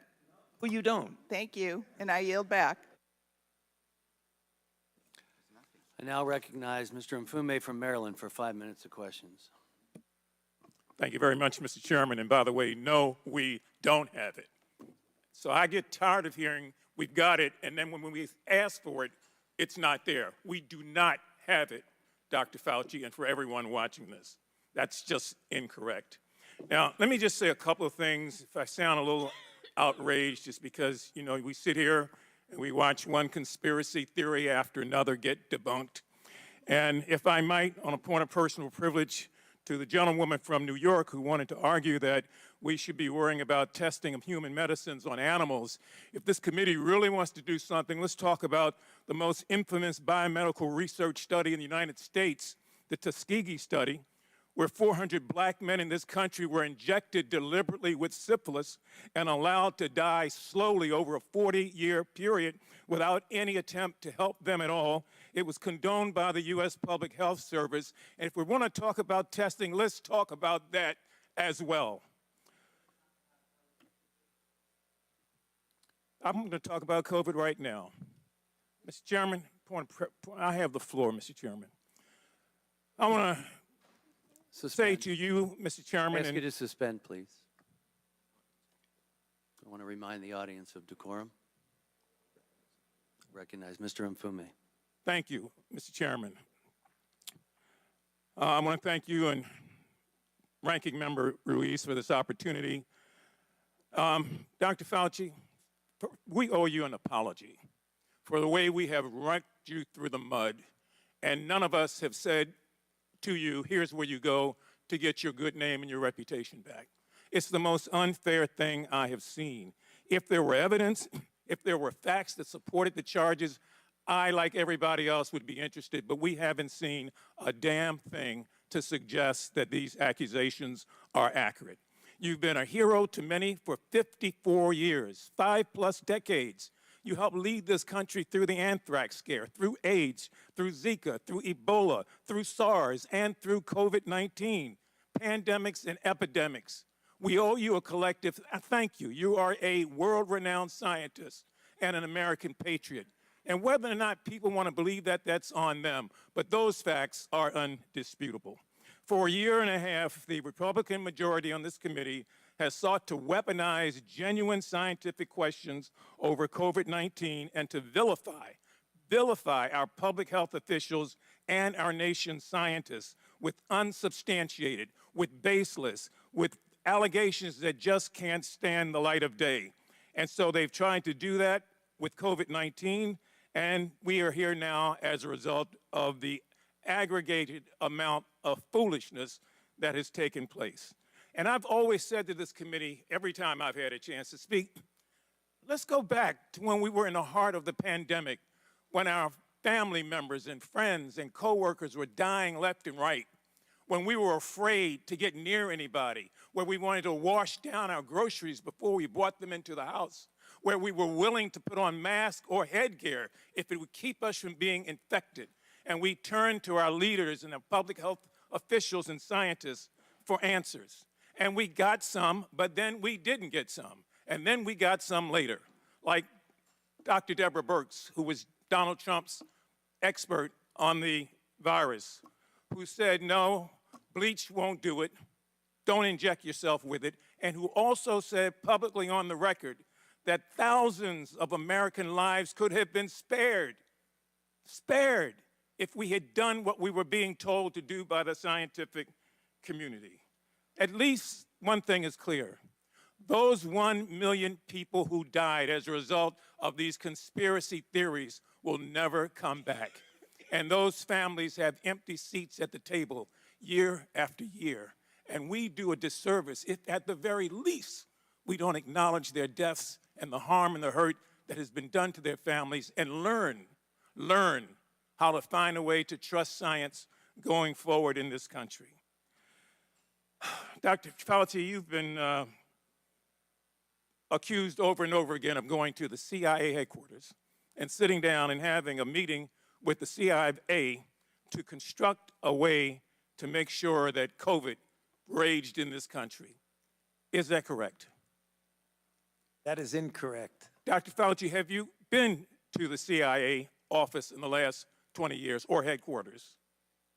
I went to the CIA decades ago during the anthrax attacks to discuss the possibility of terrorist attacks.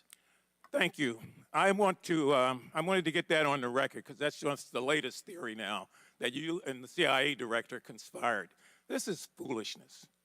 People are not going to agree with you. I understand that. But we take and besmirch somebody's good name. Think about if it were one of us. We'd be jumping up and down trying to find a way to get justice. And so on behalf of those of us who are thankful, who are part of many in a grateful nation, thank you for your service, sir. I yield back. And I'll recognize Mr. Cloud from Texas for 5 minutes of questions. Thank you, Mr. Chairman. Thank you for being here. And I do want to echo some of what Mr. Nfume said, because I do think we need to focus on the people. And I think that's really what the angst that's left with the American people. It's what they had to walk through during this time. I'm going to go down a list of mitigation measures that you supported over the course of the pandemic and ask you just to give a yes or no as to whether you still believe these measures were justified. Business closures. Not hearing you at all. Could you please speak louder into the mic? Sure. I'm going to go through a list of COVID mitigation measures that you supported over the course of the pandemic and ask you to give me a yes or no as to whether you believe these measures were justified. Business closures. Early on, when 5,000 people were dying a day, yes. Church closures. Same thing. School closures. Again, Stay-at-home orders. These were important when we were trying to stop the tsunami of deaths that were occurring early on. How long you kept them going is debatable. Mask mandates for adults, mask mandates for children, mask mandates for children under 5. And going back to what I said before, all of that is in the context of, at the time, 4,000 to 5,000 mask mandates for children under people a 5, day there's were scientific dying. evidence for that? Excuse me? Mask mandates for children under 5, there's scientific evidence supporting that? There was no study that did masks on kids before. You couldn't do the study. You had to respond to an epidemic that was killing 4,000 to 5,000 Americans per Vaccine day. mandates for employees, vaccine mandates for students, vaccine mandates for military. Vaccines save lives. It is very, very clear that vaccines have saved hundreds of thousands of Americans and millions I'm not debating. of We're talking people about the worldwide. COVID-19. Did or do the vaccines, the COVID-19 vaccine, stop anyone from getting COVID? I answered that question to the chairman. Early on, it became clear that They did. no, actually, no. In the beginning, not. it clearly prevented infection in a certain percentage of people, but the durability of its ability to prevent infection was not long. It was measured in months. And they didn't stop you from spreading it either. Early on, it did if it prevented infection, but what became clear that it did not prevent transmission when the ability to prevent infection waned. I think what's troubling is when the American people look at the certainty and the case at which people lost jobs, they lost livelihoods. I had rural hospitals in my area that did not have a single case of COVID in their rural community that had to shut down and people not get care that they did need for cancer, and some passed away because of those kind of things. Time after time again, people's lives are destroyed, and we have not seen the same sort of, once the new data came available, we did not see a change of course. And you'll point out, for example, in the schools that the CDC, put out the guidelines, for example. But we know that those guidelines end up being protection from lawsuits. It's, if you don't want to be sued, you better follow the guidelines. So they're not mandates, de facto mandates, but they turn out to be such a mandate. And when the science began to change, we all understand that in the first few weeks, even a couple months, we were all trying to figure it out. I think there's a lot of grace for that. The concern is that as the science became available, there wasn't like oh, maybe we should consider the lab leak theory. Oh, maybe we should consider natural immunity. We never heard this messaging coming from you or from anyone else who stood on the sidelines talking about these things, and it's left the American people with a tremendous distrust. I want to talk a little bit about the grant process. My understanding from your testimony to us, it says that the NIH process for awarding grants is that basically research proposal goes to peer review committee to receive a priority score, then it goes to an advisory council for NIH personnel. It receives a final, basically the group votes on it, and then eventually it ends up on your desk for signature, right? Now, you said in that sometimes, if I recall correctly, those grants are often approved in block, in mass, when they're voted on, and then you sign off on them. That's correct. This is one of the things that's really troubling to the American people, because they look at their lives being destroyed, and there's no one to hold accountable, because these systems of accountability have become systems of plausible deniability. And so your name is on every single grant, but yet you absolve yourself of any sort of responsibility by saying, well, it goes to this committee that's, that has a number of people on it, and they're approved in block, and so there's no accountability for anything, any of the taxpayer dollars that are going forth. I disagree with you, Congressman, because if you look at the number of grants, we fund thousands of grants. It would be physically impossible for me to go through every single grant in a detailed way to understand it. That is true not only for me, but for virtually every institute at the NIH. Then why does your signature go on it? Because somebody has to sign off on it, and you trust the expertise and the competence of the staff that go over it. Then what is the mechanism for holding? Gentleman's time has expired.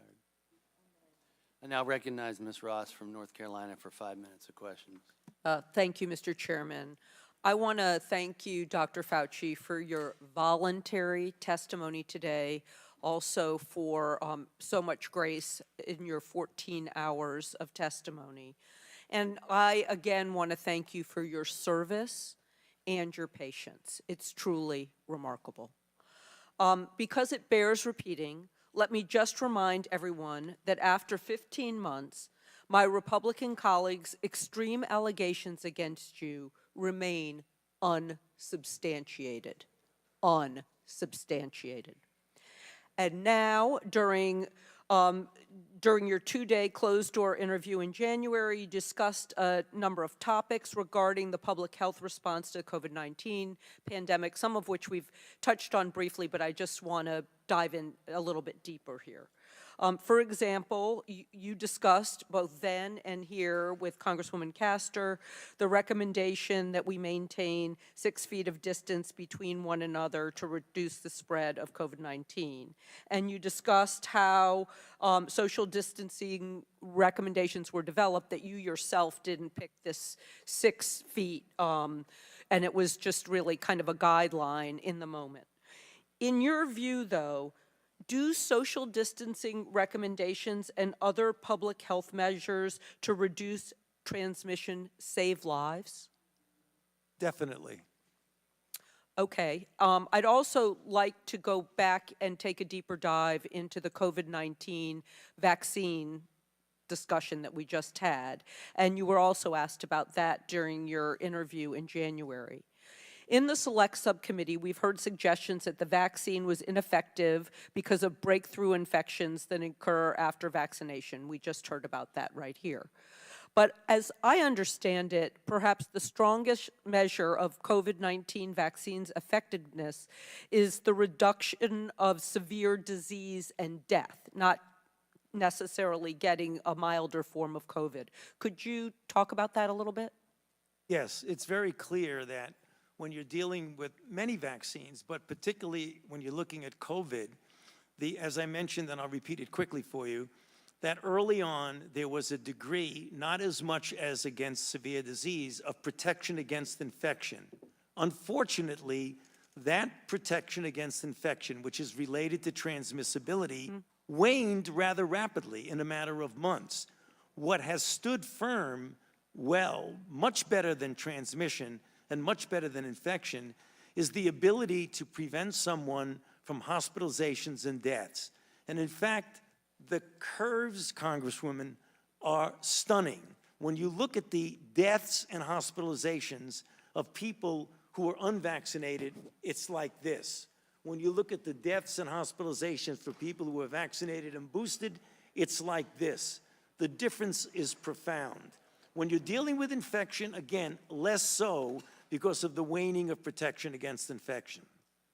Well, and that was also confirmed by a Commonwealth Fund December 2022 report that which came out 2 years after the Biden administration's effort to get COVID-19 vaccines in arms, and your effort too, that it prevented more than 3 million deaths and averted 18 million hospitalizations. And that came out in 2002, but it seems to corroborate what you're saying. Indeed, and $1.15 trillion in healthcare costs. Thank you for that add.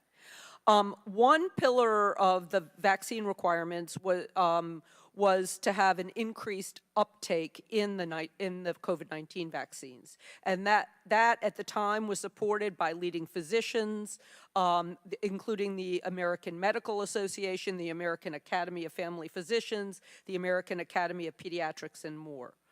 Were the vaccine requirements a clinically sound tool for improving uptake of a safe and effective vaccine? Yes, you would like people to get vaccinated voluntarily and realizing the important effect on it. But the fact that people were vaccinated by whatever their motivation was clearly saved many, many lives. And just with the 17 seconds I have, what steps can public health officials take to bolster confidence in these life-saving interventions since there has been so much misinformation circulating? That's going to be very difficult, Congresswoman, because there is so much mis and disinformation around that we've got to do a better job of reaching out and trying to get the correct information. But that's difficult when you have a very energetic group of people continually spreading mis and disinformation about vaccines. We've got to be more proactive in putting out the facts and the data and the information that's correct. Thank you very much for your testimony, and I yield back. Now recognize Dr. Joyce from Pennsylvania for 5 minutes of questions. Thank you, Chairman Wenstrup, for convening this important hearing, and thank you, Dr. Fauci, for testifying. Dr. Fauci, one of the controversial regulations of the pandemic was the 6-foot distancing rule. This rule became an important policy consideration in subsequent regulations. However, you testified recently, and I'm quoting, "This 6-foot rule sort of just appeared." Do you think that a rule that sort of just appeared is substantial justification for the regulations that we saw based on that 6-foot rule? Congressman, thank you for that question. I answered that, but I'll summarize it briefly for you. When saying it just appeared, it came from the CDC. Okay, you stated that earlier. What was your relationship with the CDC when you saw a regulation which was not based in the current science? Well, when I say was not based in science, I meant a prospective clinical trial to determine whether 6 foot was better than 3, was better than 10. But once we realized that the virus was not spread by droplets and was aerosolized, did you feel an indication to go back to the CDC and said, let's base this on science. Let's get rid of this 6 foot rule. This 6 foot rule crippled businesses. It allowed students to stay at home and not learn. Americans suffered. And that suffering continues because the fracture of trust in American scientists continues to this day. Did you not feel an obligation for something that just sort of appeared, not to go back to the CDC and say, let's base this on what we know? It was a CDC decision, and it was clear. Were you dialoguing with the CDC? Excuse me? Were you in communication with the CDC? CDC was part of the coronavirus response team. Yeah. And you didn't feel an obligation to go to them and say, look, Americans aren't going to trust us. Yeah. We're providing them with misinformation. We have discussions at the White House about that. We did, but the CDC's decision and was their decision to make, and they made it.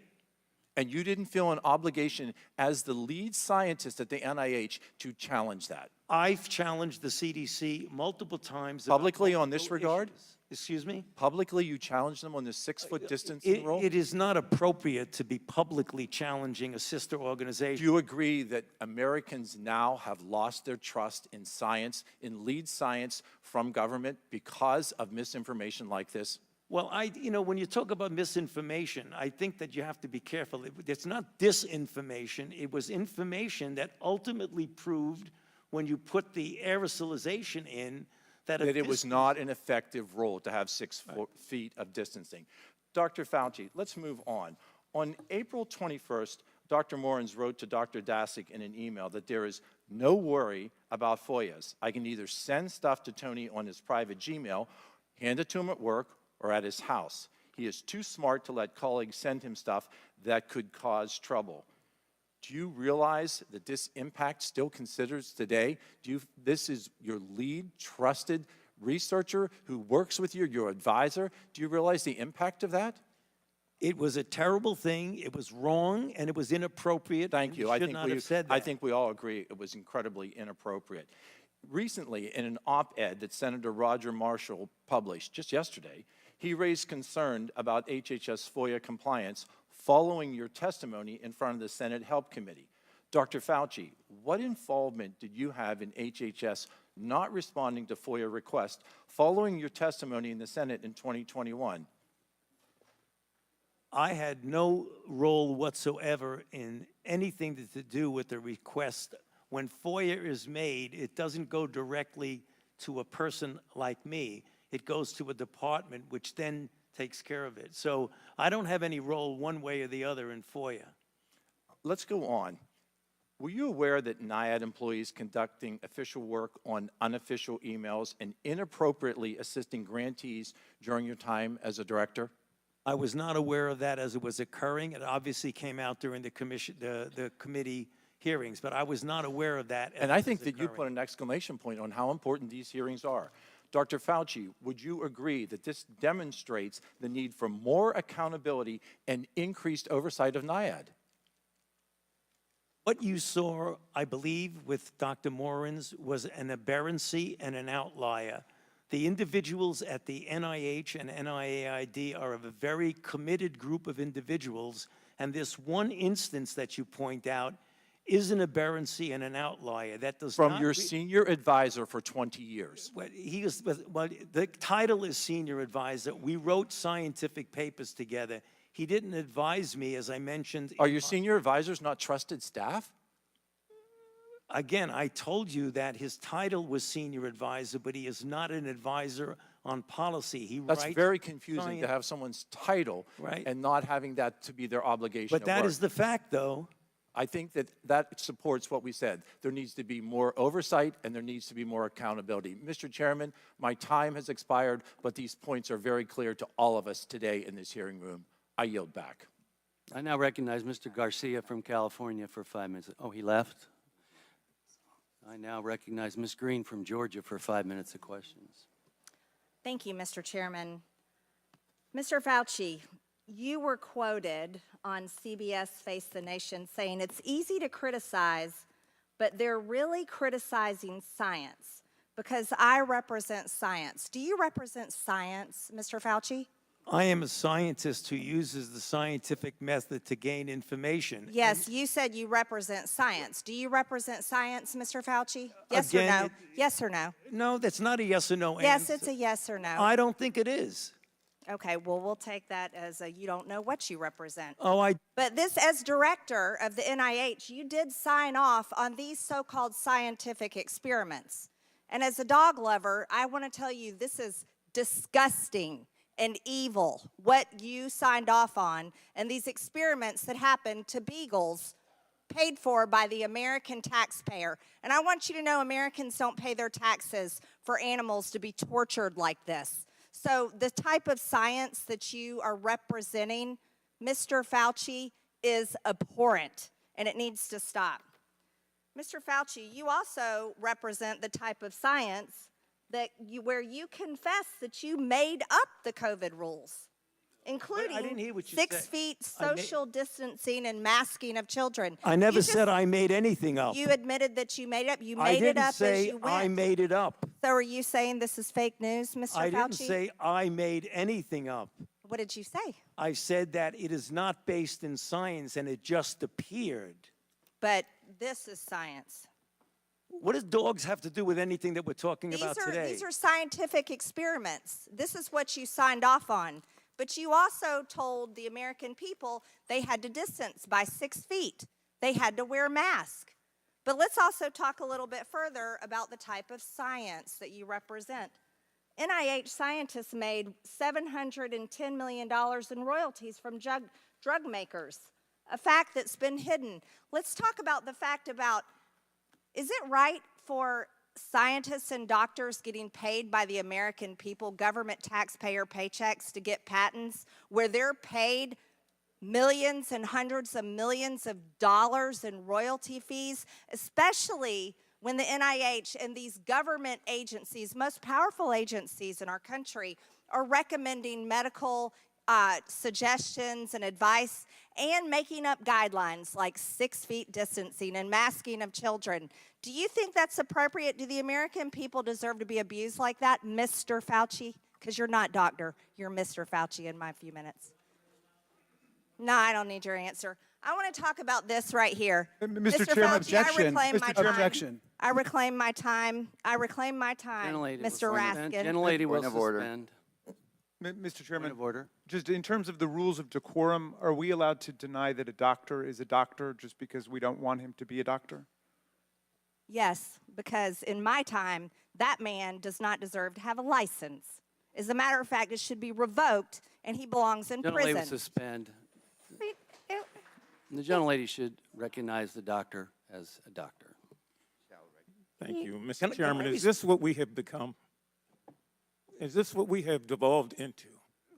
No decorum. You know what? We can do that hearing about the poor men that were injected with syphilis because I support you in that. That's horrific. And this government that I does would things urge like that to Ms. Americans doesn't have decorum to the American Mr. people. Chairman, Gentleman is out of point of order. regular order, please. The gentleman is out of order. Decorum. Recognize the point of order. Go ahead with your point of order. You got it. No, I mean, I was going to say what Representative Raskin said. That's completely unacceptable to be able to deny Dr. Fauci, who's here, a respected member of the medical community, his title, and that's actually a personal attack on his character. And I have instructed her. He's not respected. And I've instructed her to address him as a doctor. I'm not Gentlelady shall addressing him as continue. doctor. Let's talk about Mr. this. Chairman, I I'm would move reclaiming that the my woman's time. I'm reclaiming my time. Words get taken I'm down then. reclaiming my time. Second that. Point of order. Suspend. All right. A member can only move to have words. The issues we are debating are important ones that members feel deeply about. And while vigorous disagreement is part of the legislative process, as I said at the beginning, members are reminded that we must adhere to established standards of decorum in debate.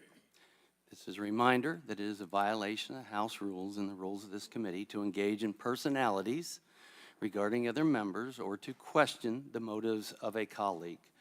Remarks of that type are not permitted by the rules and are not in keeping with the best traditions of our committee. The chair will enforce these rules of decorum at all times and urges all members to be mindful of their remarks. Does the gentleman from California have anything further? We should have to take her words down. Yeah, I offered that her words be taken down, Mr. Chair. Point of order, Mr. Chairman. Mr. Chairman, I'd like to make a point of order. Mr. Because Griffin they is accused us of worshiping President Trump. We don't worship President Trump. Gentlelady will suspend. Mr. Griffin, you have a point of order. Mr. Chairman, while it may not be polite, I believe the rule only applies to members of this body, the Senate, and the President of the United States. I do not believe that it applies. The rule on taking down words does not apply to a witness. Again, I'm not condoning the words. I'm just relating or asking whether or not it applies to individuals who are just happen to be here in front of us.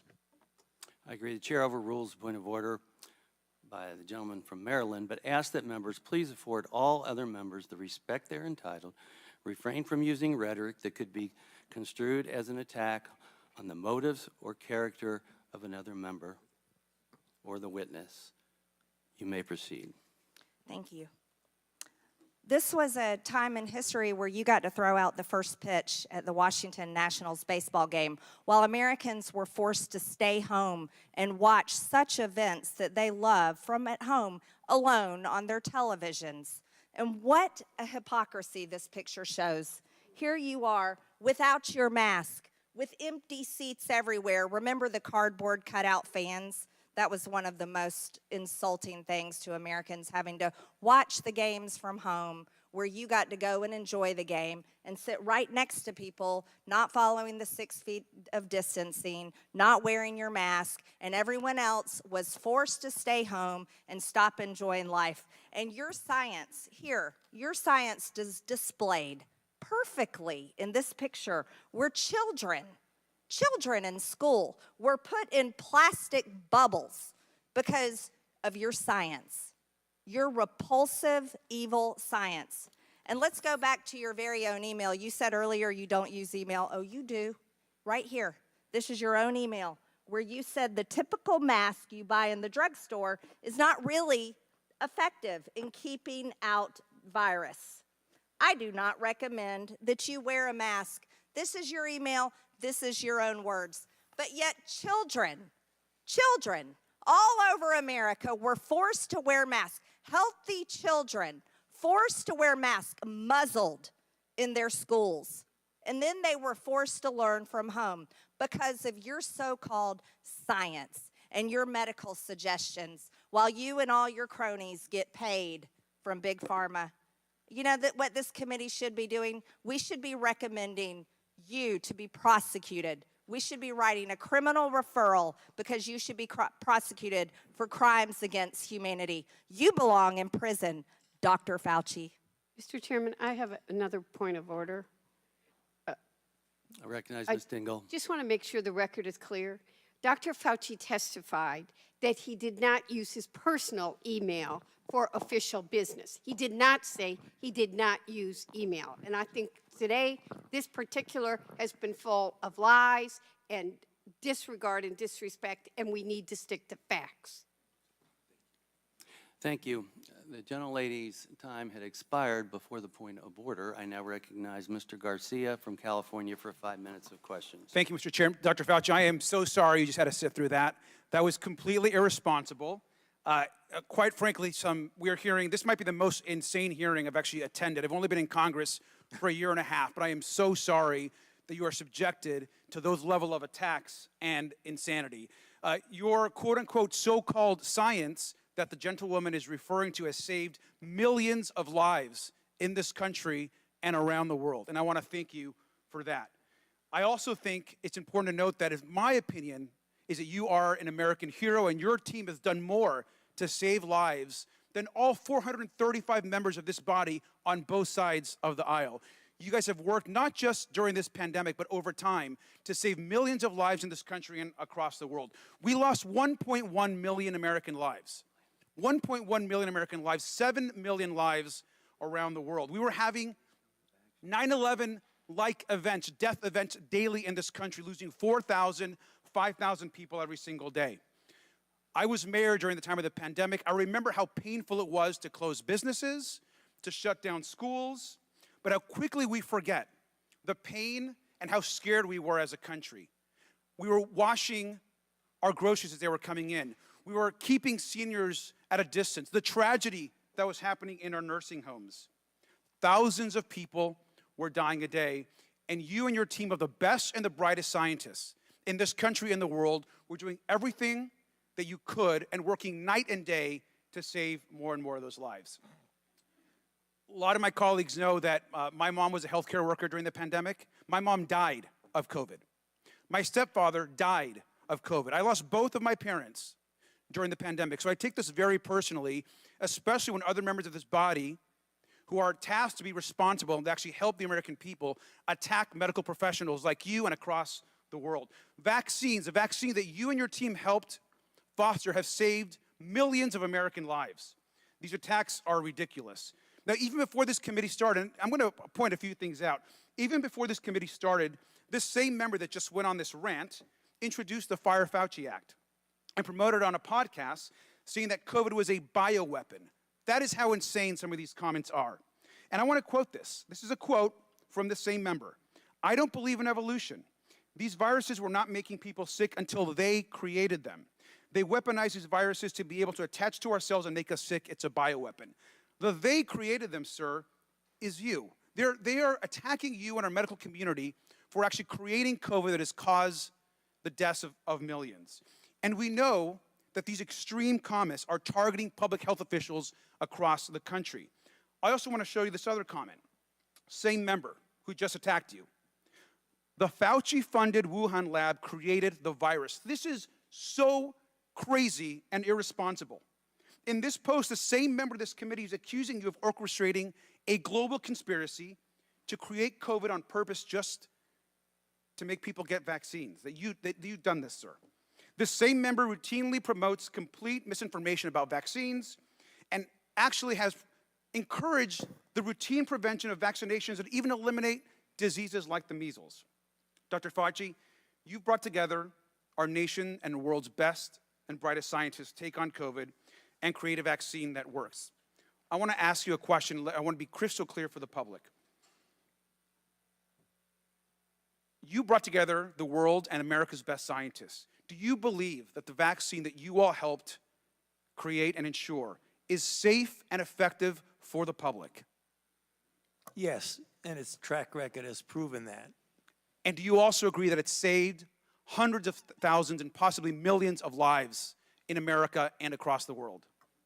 That is absolutely correct, and it's very clear that it's saved millions of lives here and throughout the world. The Europeans have done the same studies that we have, and the data are incontrovertible that they save lives. Sir, and do you think the American public should listen to America's brightest and best doctors and scientists, or instead listen to podcasters, conspiracy theorists, and unhinged Facebook memes?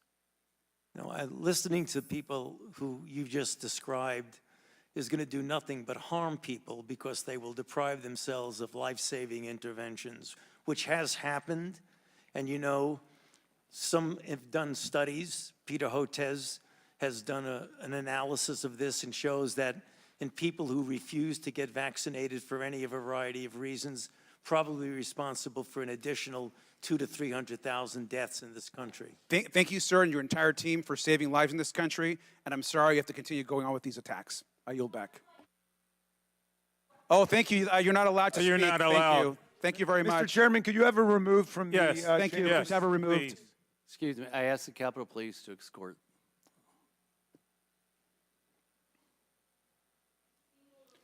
Yep, thank you. She can be removed. Yeah, you can be removed. Actually, you're not allowed to speak. Your time has Take your expired. Starbucks with you. Mr. Garcia, Mr. Raskin, you're out of line. Your times have expired. Now recognize Dr. Jackson from Texas for 5 minutes of questions. Thank you, Mr. Chairman. Dr. Fauci, I have to say, I, as so many Americans, am deeply disappointed in your actions during a critical time in our nation's history while you were in key leadership roles as the director of the National Institute of Allergy and Infectious Disease and as the chief medical advisor to President Biden. Put quite simply, you failed miserably, in my opinion. Based on all we have learned during the pandemic and all that we have since learned through this committee's work, I believe your failures stem from both an effort of self-preservation, manifested by a series of lies and cover-up, and by a total failure of leadership. It was obvious to everyone that you and your organization, NIH, had a lot to lose if the American people were to discover that COVID-19 was most likely leaked from a lab in Wuhan, China, and that you, via EcoHealth Alliance and Peter Daszak, actually funded this research, and that this lab was actively and recklessly conducting gain-of-function research. As such, you did everything in your power to deflect and cover up this possibility. You even recruited others to help you in this effort. Unfortunately, this cost our country and the world valuable time that may have led to answers regarding the origin, may have blunted the spread, and would have almost certainly saved lives. While I think most of us have known all along what I just described, what I have been appalled to discover through sworn testimony to this committee is the level at which you and those that worked for you went to cover up the obvious. Just a few examples, and I know these have been touched on, but they're important for everyone to hear. Dr. Lawrence Tabak, former acting director of NIH, testified that under the generic definition that NIH did in fact fund gain-of-function research. This was based on a definition that was initially used by NIH and a definition that was abandoned and removed from the website in October of 2021 and replaced by a new, much more detailed definition with a much higher bar that you have since conveniently used to define gain-of-function testing and to deny what Dr. Tabak has since confirmed. He also said that EcoHealth Alliance failed to properly and promptly report that their research violated the terms of the grant, something that went completely unaddressed under your watch. Dr. Moran's, your senior advisor, who you have tried today to distance yourself from, but whose large volume of emails clearly demonstrate that you had a very close and personal relationship with, and who reported to you directly, has openly bragged about how he subverted FOIA requests. I remind you that the law requires you and your former organization to comply with Freedom of Information Act requests. It is not optional. If you or your employees or your organization that you oversaw were systemically avoiding transparency and illegally hiding or destroying documents that rightfully belong to the American people, then you should be criminally charged and they should as well. In addition, Dr. Gregory Folkers, your chief of staff, also engaged in illegal practices in which he crafted messages using symbols instead of letters to avoid FOIA exposure. In an email, April 2020, from Dr. Moran's to Peter Daszak, he says, quote, "There are things I can't say." Well, I wonder what he couldn't say. He also went on to say, quote, "Except Tony is aware, and I have learned there are ongoing efforts within NIH to steer through this with minimal damage to you, Peter, and colleagues, and to NIH and NAID," end quote. And then a few days later, he said, quote, "I have reason to believe that there are already efforts going on to protect you," end quote. In February of 2021, Dr. Moran's wrote to Boston University scientist Gerald Kirsch saying, quote, "I learned from our FOIA lady here how to make emails disappear after I'm FOIA'd, but before the search starts. So I think we are all safe," end quote. Dr. Fauci, I want to know what you were being protected from and what you needed to be safe from. I'm going to go on because I have a little time here. He went on to say, quote, "Plus, I deleted most of the earlier emails after sending to Gmail. Once again, illegal and an actual crime." Dr. Moran's noted in another email to Dr. Kirsch saying, quote, I learned the tricks last year from an old friend, Marge Moore, who heads our FOIA office and also hates FOIAs," end quote. It is absolutely amazing to me that Dr. Moran's and Marge Moore still have jobs and our taxpayers are still paying their salaries. Dr. Moran's wrote to Dr. Daszak in April of 2021, quote, "P.S. I forgot to say there is no worry about FOIAs. I can either send stuff to Tony on his private email or hand it to him to work or at his house. He is too smart to let colleagues send him stuff that could cause trouble." End quote. Apparently, you neglected to surround yourself with equally smart individuals. Dr. Moran's wrote to another collaborator, Peter Hotitz, in June 2021 at Baylor College of Medicine that he had deleted all his emails related to COVID origin when, quote, "the shit hit the fan," end quote. He said, quote, "I feel pretty sure Tony were too." The best way to avoid FOIA hassles is to delete all emails when you learn the subject is pretty sensitive. In October 2021, Dr. Morans wrote to Peter Daszak, quote, Peter, from Tony's numerous recent comments to me and from what Francis has been vocal about over the past 5 years, we are trying to protect you, and they are protecting their own reputations as well, end quote. I'll just jump ahead. The American people can rest assured that we are going to continue to pursue answers and we continue to push for full accountability from you and your colleagues despite continuing efforts to try to cover this up. Dr. Fauci, history will not be kind to you and you will be known as the man who put his personal interest before the interest of the American people, the very people that you were supposed to be protecting. Your actions, along with several others we have had before this committee, have completely eroded America's trust in our public health system and the agency that you represented for half a century. With that, I yield back. Gentleman's time has expired. I now recognize Ms. Takuda from Hawaii for 5 minutes of questions. Thank you, Mr. Chair, and I hope I'll have an additional 30 seconds like the previous gentleman. And Dr. Fauci, I have allowed that today Thank on you. several occasions. Thank you, Mr. Chair. Dr. Fauci, you deserve better than this. The other side suddenly cares about puppies, ironic given recent book publications, versus the millions of people that you have kept safe and alive over your lifelong commitment to public health. I'd like to use my time to dispel some of the myths about you that have circulated in right-wing circles. We can all acknowledge that, yes, suspension of in-person activities during the early days of COVID, it was necessary to save lives and to stop the spread, and it was not without its challenges. It was difficult, particularly for our nation's students, like my 2 sons in public schools, and our business owners. But to completely blame these policies on you, Dr. Fauci, is absolutely ridiculous. I'd like to make the record clear on something. The decision to suspend in-person learning, dining, and other activities, that was not a decision that you were somehow solely responsible for, including in your role as NIAID director. Is that correct? In fact, these decisions were actually made at the state and local level in communities across the country, like my home state of Hawaii, which was particularly aggressive, in part as a response to the Trump administration's early failure to contain the initial outbreak of the virus. Is that not correct? I'm sorry, I didn't, ma'am, I'm not really hearing you very well. Could you just put your We'll put it a little bit closer, but to be clear that the decisions were actually made at the state and local levels in communities across the country. That is correct.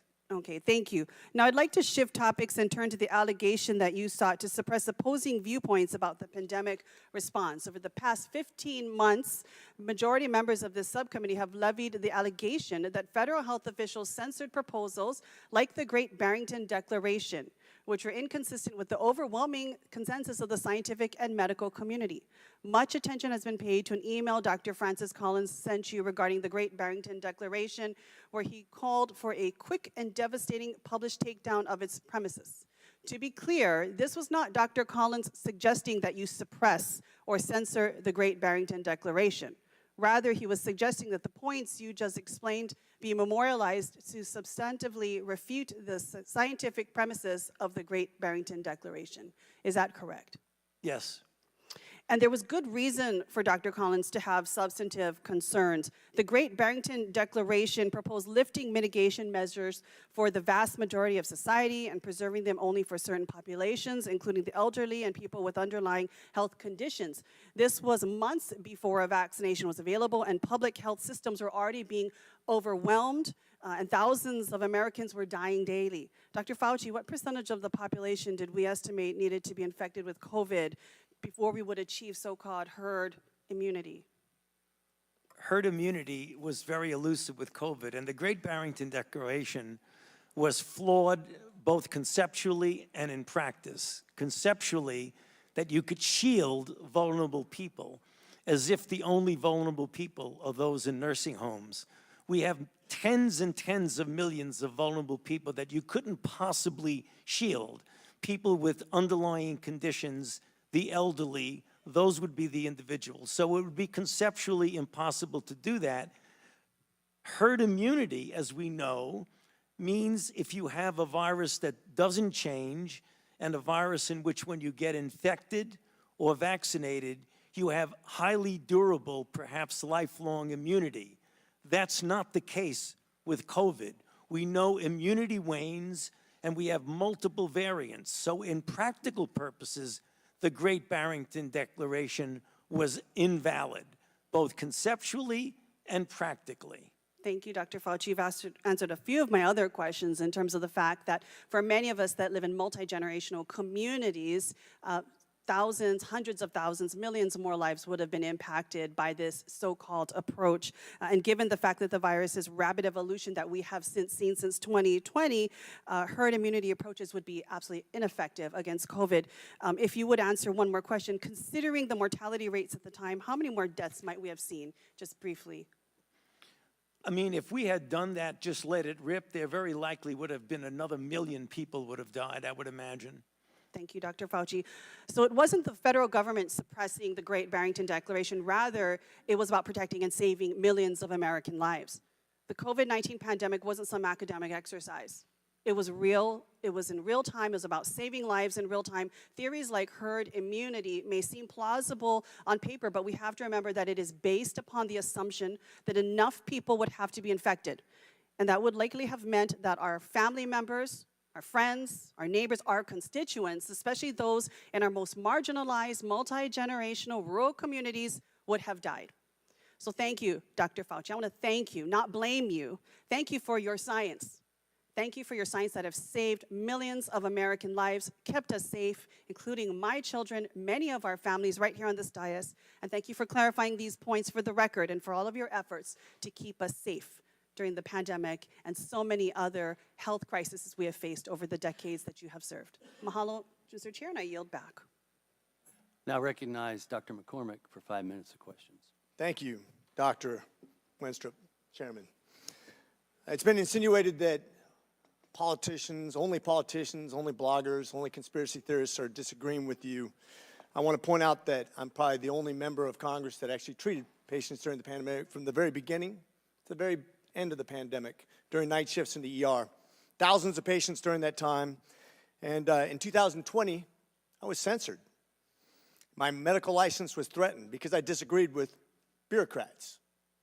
Literally taken off the internet as a person who was treating patients with leading-edge technologies, developing theories, but doing my very best, but being censored by the United States government for the first time, stepping in and taking the place of medical professionals as the experts in healthcare. Any dissent surrounding COVID-19 treatments, mask mandates, and any public policy surrounding the pandemic was immediately labeled as anti-science. I watched as public health officials and politicians told my patients what treatment options were best for them, regardless of their comorbidities or their medical history. Despite my education and my training and my experience, my opinions were relegated to conspiracy and misinformation by so-called healthcare experts who had never treated a patient throughout the entire pandemic. This has been a black eye on the medicine and has highlighted why government should never insert itself in between patients and their healthcare providers. The American people deserve to make medical decisions through conversations with their physicians rather than politically motivated mandates. Dr. Fauci, did you ever treat a patient for COVID during the pandemic? I was part of a team that was at the NIH that took care. We didn't take care of many of them. Okay, so not hands-on. Got it. Thank you. Why would I be criticized by a bureaucrat for doing my very best as a healthcare? This is a rhetorical question. But why?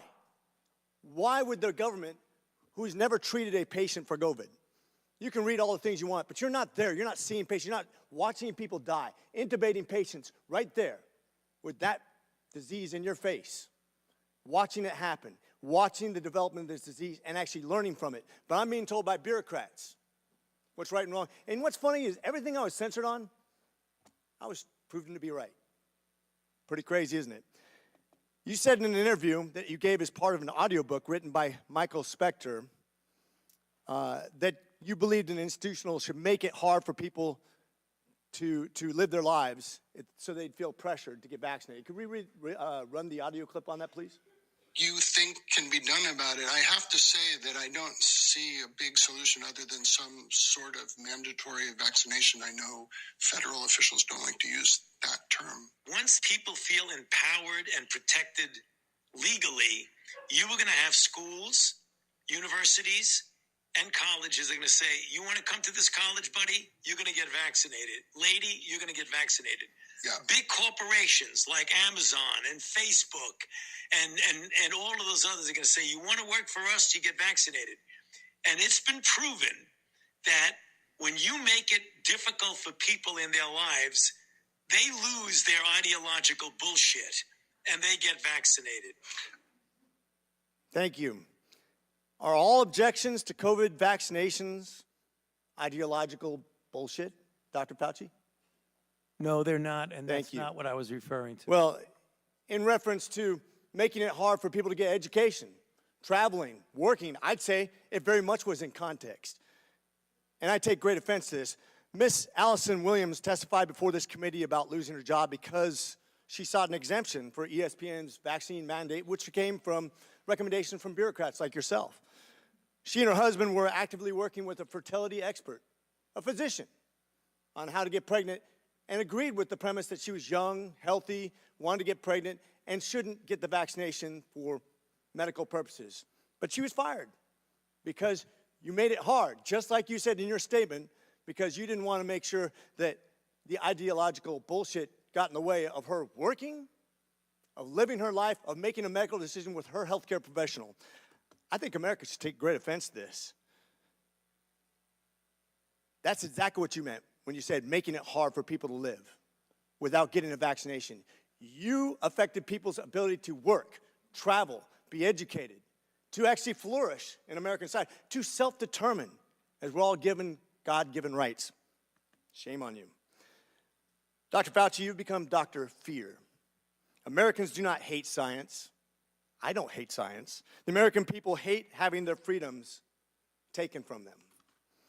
You inspired and created fear through mask mandates, school closures, vaccine mandates that have destroyed the American people's trust in our public health institutions. This fear you created will continue to have ripple effects over generations to come. You have already seen its effects in education, in the economy, and everything else. Quite frankly, you said, if you disagree with me, you disagree with science. Dr. Fauci, I disagree with you because I disagree with fear. And with that, I yield. I now recognize Mr. Moskowitz from Florida for 5 minutes of questions. Thank you, Mr. Chairman. Dr. Fauci, good to be with you here today. I was not here, but I saw a member of this committee questioned whether or not you represent science and tried to make that in some offensive way. I just want you to know most Americans don't think she represents Congress. So one of the things I've learned. So I hear now you double Fauci.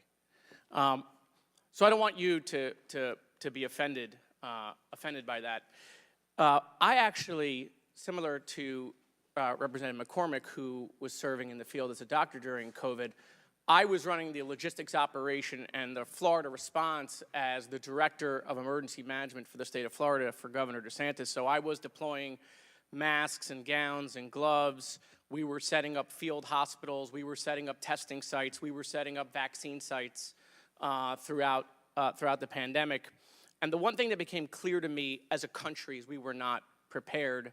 In fact, we actually had many preparations for a pandemic, but both the states collectively and the federal government threw that out and kind of was just making it up as we go. One of the things I wanted to ask you, and I understand you're not in the response field, but do you feel, since you've left, that we are better prepared today than we were several years ago when COVID hit? In some respects, excuse me, in some respects we are, but in others I'm still disappointed. And I think one of the things that was really a problem with the response was the degree of divisiveness that we had in the country about a lack of a coherent response where we were having people, for reasons that had nothing to do with public health or science, refusing to adhere to public health intervention measures. What I think that we will do better, hopefully, is that the CDC, I believe, has now recognized some of the failings of the lack of communication and interaction between the federal response and the local public health officials. One of the weaknesses that we had in the United States that other countries didn't have was a disconnect between the healthcare system and the public health system. Whereas The CDC can't demand information from local public health individuals. They have to volunteer to give it to them, and it isn't given to them in real time. So we were at a disadvantage. Oh, no question. I saw that. I saw how the lack of investment in technology, right? We had states trying to share information with the federal government using, Windows 2000. Or fax machines. Fax machines, Right. exactly. Yeah, so... And so, we spent $7 trillion in 2 packages and 2 administrations. And one of my concerns is that I feel that, especially in supply chain, I feel like we're not that much better off than we were before COVID. Am I wrong in that assessment? Yeah, I don't think you're wrong, but I hope that the CDC has made it very clear that they are trying to change that and correct that deficit of a separation between the local and the federal CDC so that we can get information in real time. It was very frustrating for us that often we had to go to the UK or South Africa or Israel to get real-time information because they had a connection between what was going on in the ground and their public health system. So they knew right away what was happening. We didn't. Dr. Fauci, you talked about how, we live in partisan times, a lot of misinformation, and, colleagues on this body said, you should be, charged and found guilty. Of course, the only one that's happened to is your former boss. But, the question I have is, when you saw a lot of that disinformation, whether it was, we can use a disinfectant to do like a cleaning or do light in the body, or that, China's working super hard, President Xi's got it contained, all of the stuff that was being put out, were you concerned? What was your feeling at that time, working in the administration, seeing that come from the podium? Well, I was very frustrated by that. It was very clear. I was put in a very difficult position that I didn't like, of having to contradict publicly the President of the United States. I took no great pleasure in that, but I felt it was my responsibility to preserve. He must have thought you did a great job. He gave you a commendation right before he left. Well, I felt it was my responsibility, as to preserve my own personal integrity and my major responsibility to the American public to tell them the truth. And if I could just take this opportunity, when I was saying that if you attack me, you attack science, I didn't mean that I am science. What I meant was that when the data showed that hydroxychloroquine does not work, and there are people saying, oh, it does, I'll give it to people, and we know it can be hurtful to them, then when you're attacking what I'm saying, that the science shows it doesn't work, and the science shows that bleach doesn't work, that when you attack that, you really are attacking science, because science has shown that it doesn't work. That's what I meant when you're attacking me, you're attacking science. Thank you, Doctor. Thank you, Mr. Chairman. I yield back. Gentleman's time's expired. Now recognize Mr. Jordan from Ohio for 5 minutes. Thank you, Mr. Chairman. Doctor, why was it so important that the virus not have started in a lab? We don't know where it started, and that's the reason why I keep an open mind. So I don't know what you mean by why was it so important. It wasn't important. Well, you still don't know where it started? The guys you gave money to figured it out in 3 days. No. Mr. Anderson said on January 31st, 2020, virus looks engineered, virus not consistent with evolutionary theory. The very next day, Dr. Gary said, I don't know how this happens in nature. It'd be easy to do in a lab. And then 3 days later, Shazam, they switch and say it has to be nature. So they figured it out in 3 days, but you still don't know? No, in fact, if you look at what they were saying, Congressman Jordan, they were saying that it was not a manufactured virus. It still could have evolved out of a lab. Well, let me read something here to you. They're not incompatible. In our study on the censorship of the Biden administration working with big tech, I want to read you a WhatsApp message from Mark Zuckerberg. Can we include that the White House put pressure on us to censor the lab leak theory? So this is a communication on July 16th, 2021. Nick Clegg, Joel Kaplan, Sheryl Sandberg, Mark Zuckerberg. They're certainly feeling the pressure to downplay any lab leak theory and go with the natural origin theory. Is there a question there? One's coming. Here's another email to Mark Zuckerberg. It says, subject line, COVID misinformation, Wuhan lab leak theory. In response to continued public pressure and tense conversations with the new administration, we started removing 5 COVID claims, including the lab leak theory. Mr. Zuckerberg responds, this seems like a good reminder that when we compromise our standards due to pressure from an administration in either direction, we often later regret it. Why was it so important the virus not have started in a lab? Wasn't so important that the virus not. We don't know. We Well, know. it was important to someone in the Biden administration, so much so that the top people at Meta, the top people at Facebook are asking, why are we getting all this pressure to downplay the lab leak theory? And we have an email from June of the same year, June 4th, 2021, saying the same thing. It was certainly important to somebody. Well, what does that got to do with me? I'm asking you because you're the expert on the coronavirus. I'm saying, why I was on the those administration, emails? why was the administration so pushing not to have the lab leak theory as something that was viable? I can answer that. I've kept an open mind throughout the entire You kept process. an open mind, Dr. Fauci, open mind. That is correct. What happened in those 3 days? Why did Dr. Anderson and, Mr. Anderson and Dr. Gary, why did they change their mind in 180 degrees? Because what Christian Anderson says 3 days later, after he said virus looks engineered, virus not consistent with evolutionary theory, 3 days later he says the main crackpot theories going around at the moment relate to this virus being somehow engineered, and that is demonstrably false. How did they figure all that out in 3 days, Dr. Fauci? You can do that. Still have an open mind. Well, what they did is that they testified before this committee. What they did, they went back and looked at the sequences and realized that their initial concern was unfounded about that, and it did not look at all like it was manufactured. But as they said in their paper, even though they feel it was more likely— 3 days, they figured it out. That's exactly. You could do that Okay. in 3 days. You Okay. can scan sequences in a day. You don't need 3 days. Okay, who's Robert Redfield? The former director of the CDC. Dr. Redfield, right? And he was also on the coronavirus task force. Is that accurate? He was a member of the coronavirus task force. And here's what he said to this committee. He said, Redfield said that Fauci and Collins left him out because Redfield suspected that coronavirus had leaked from the Chinese lab. Is that accurate? Well, he said that, but that's not true. You're That saying is incorrect, Congressman. Dr. Redfield's lying to the committee when he sat right where you sat? When he said that I kept him out, that is an incorrect statement. The roster who was on the phone was Dr. Redfield in that conference call on February 1st when you had Mr. Anderson and Dr. Gary on that call? He was not. And the conference call was put together by Jeremy Farrar. So no one kept him out. He said he was kept out because he felt— Did U.S. tax dollars— You want me to answer the question? Yeah, I would just wonder why he wasn't on the call. It seems to me the head of CDC, part of the coronavirus task force, which was formed 2 days prior to that call, would have been on the call. Well, the call was arranged by Jeremy Farrar. You should ask him. Okay.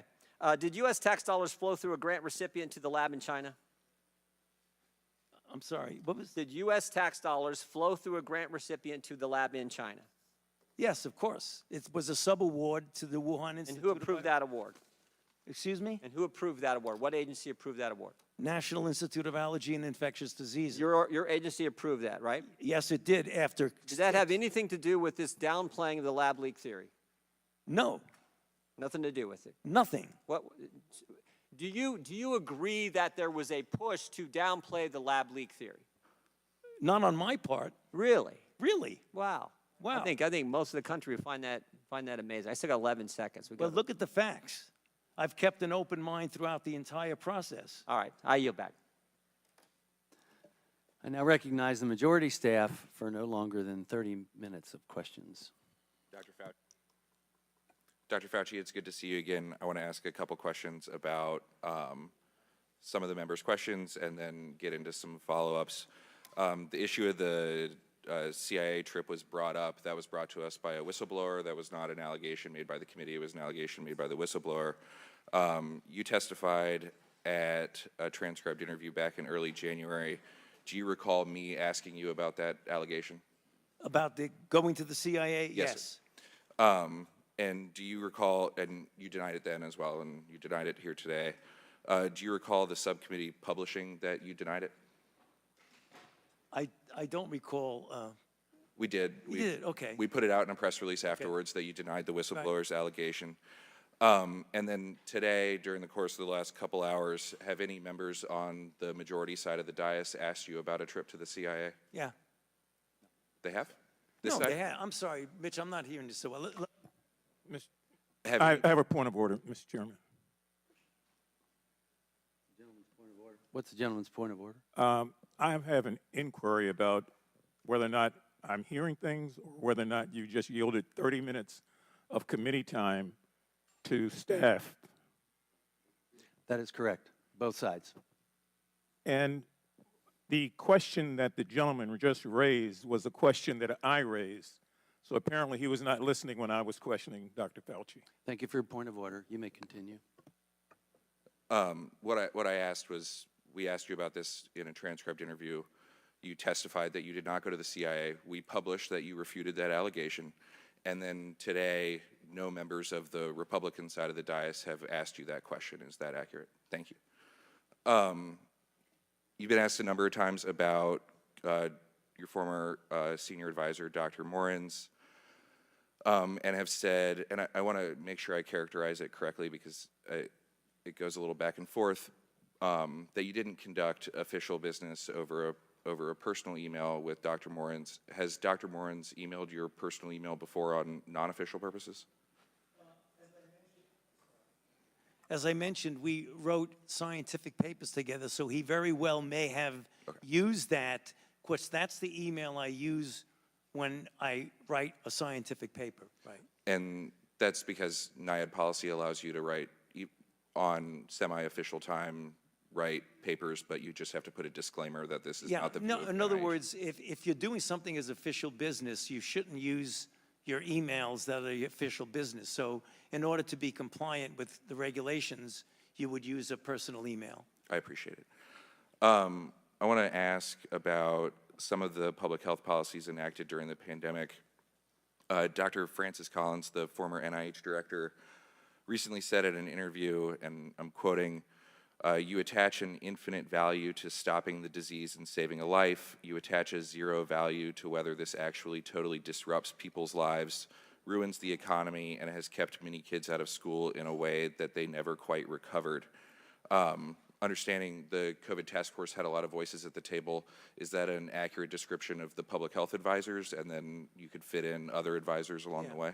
Yeah, you know, Mitch, what I believe that Dr. Collins was saying was that we give advice based on pure public health issues.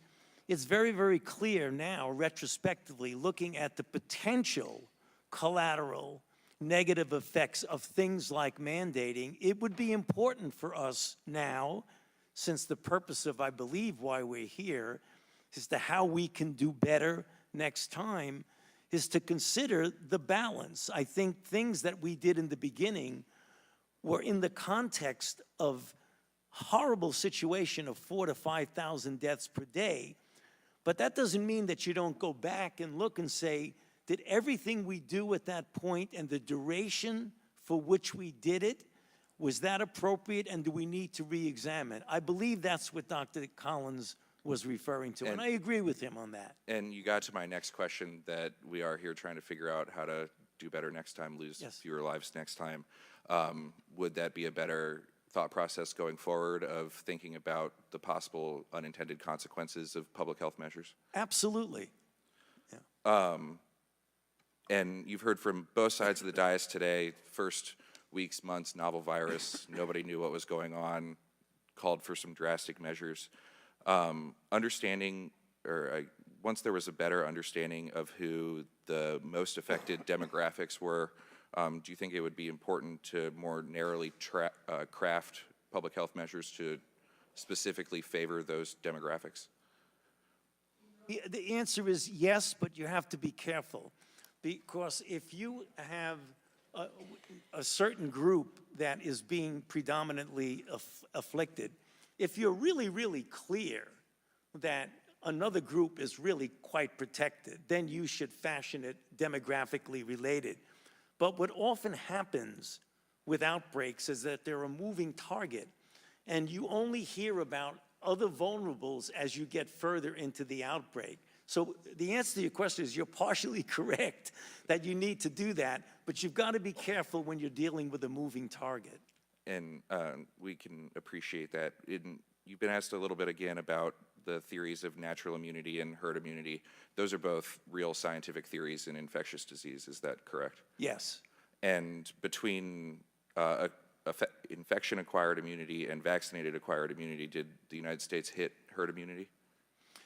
The answer is no, and I've written a paper on that, is that when you're dealing, and just let me take 30 seconds, I don't want to run out the clock on you, but I think it's important to make this point. When you talk about herd immunity, it's predicated on two principles: that you're dealing with a pathogen that's not changing, and number two, that when you either get infected or vaccinated, the duration of the immunity is measured in decades, if not a lifetime. So that if you have a pathogen that stays the same, like measles doesn't change. So I was infected with measles when I was a child. It's the same measles that's infecting people in certain countries in the developing world. Number two, when you get either infected or vaccinated with measles, you have immunity that's durable minimally in decades and possibly for life.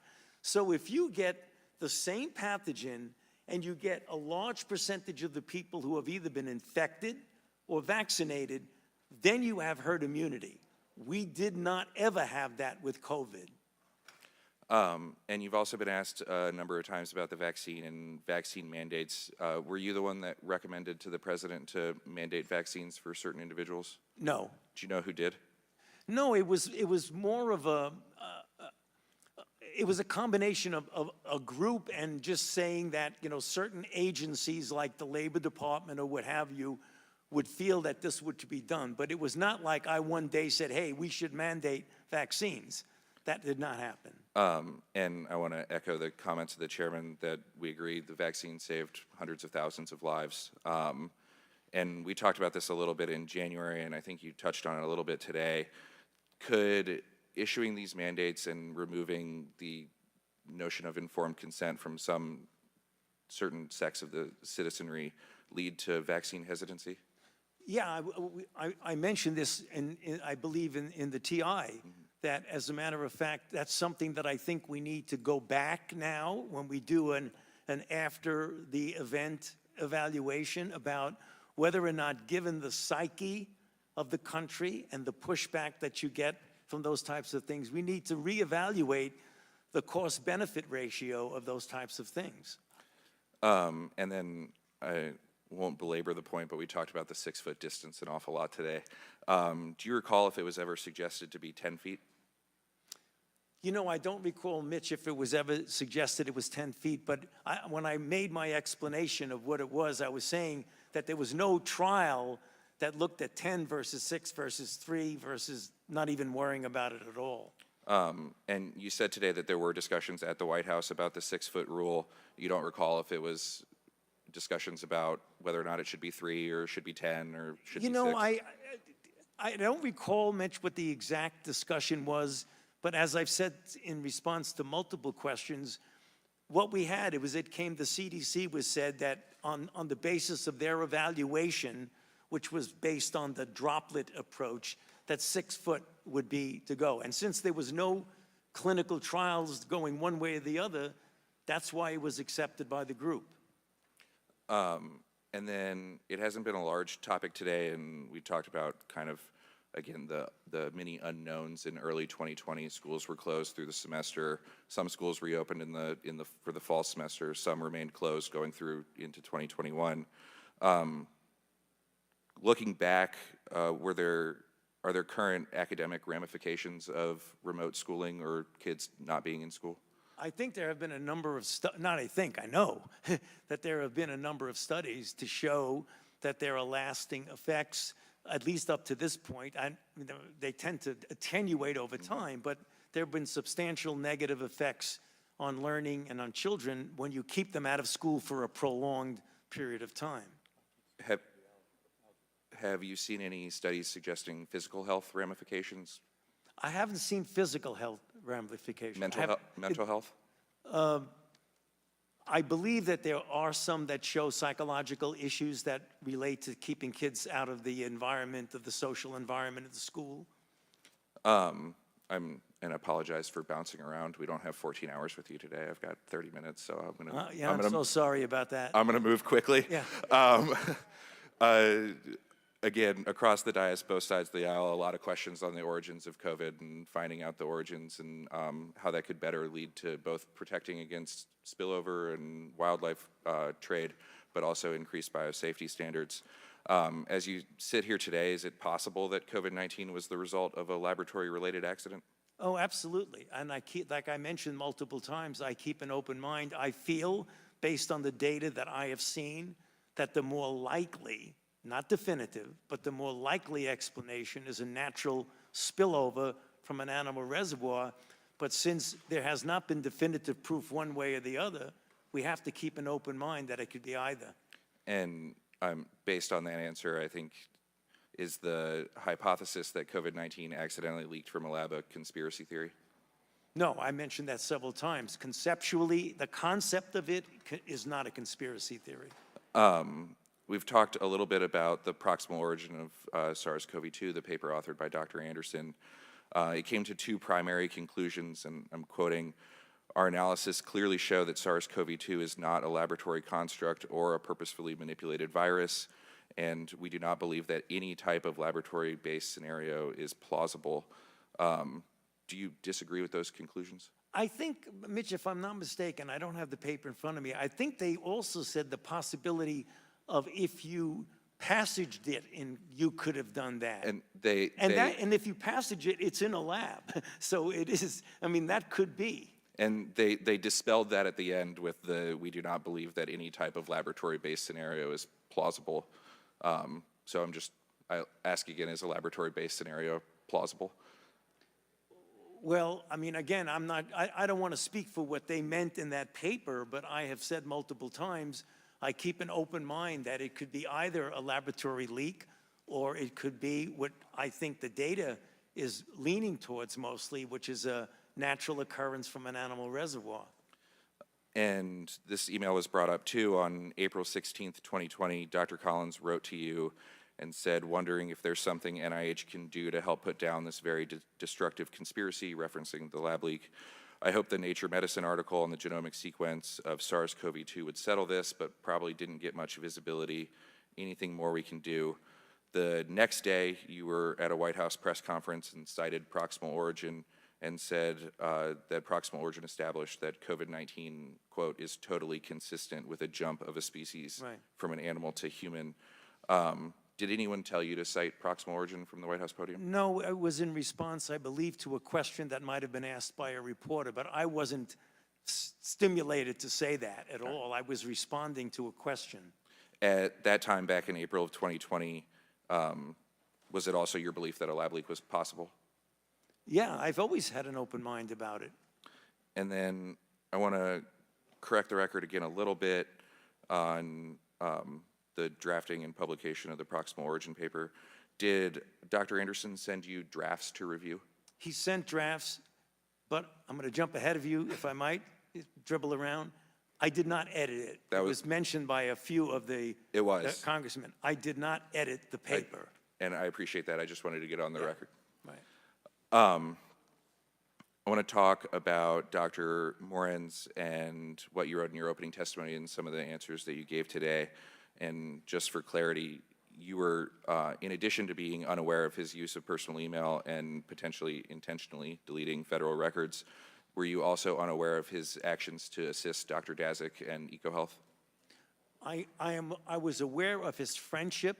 I was not aware of his attempts to assist him to respond to an NIH inquiry. So not aware of the editing of press releases or editing of letters? No, I was not. On November 11th, 2021, Dr. Morenz wrote in an email to Dr. Daszak that he attempted to discuss the EcoHealth grant with you, and you, quote, "got upset and told him to have no more communications with Peter." Why did you tell Dr. Morenz to no longer communicate with Dr. Daszak? Because I think it's inappropriate to do what he did. I mean, and your committee has called him out very definitively about that, and it was inappropriate to do that. This is back in 2021. Right. What did you know about what he was doing then? I didn't know exactly what he was doing, but I don't think it's inappropriate for people to be communicating and helping a grantee in a response. I didn't know exactly what he was doing, but I didn't think it was appropriate.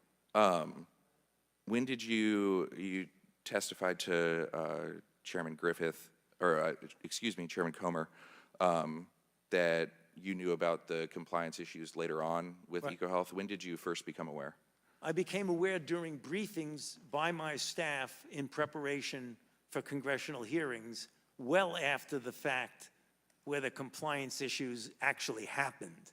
And I didn't know, as I mentioned to you in the TI pitch, I didn't even know the grant existed before the outbreak.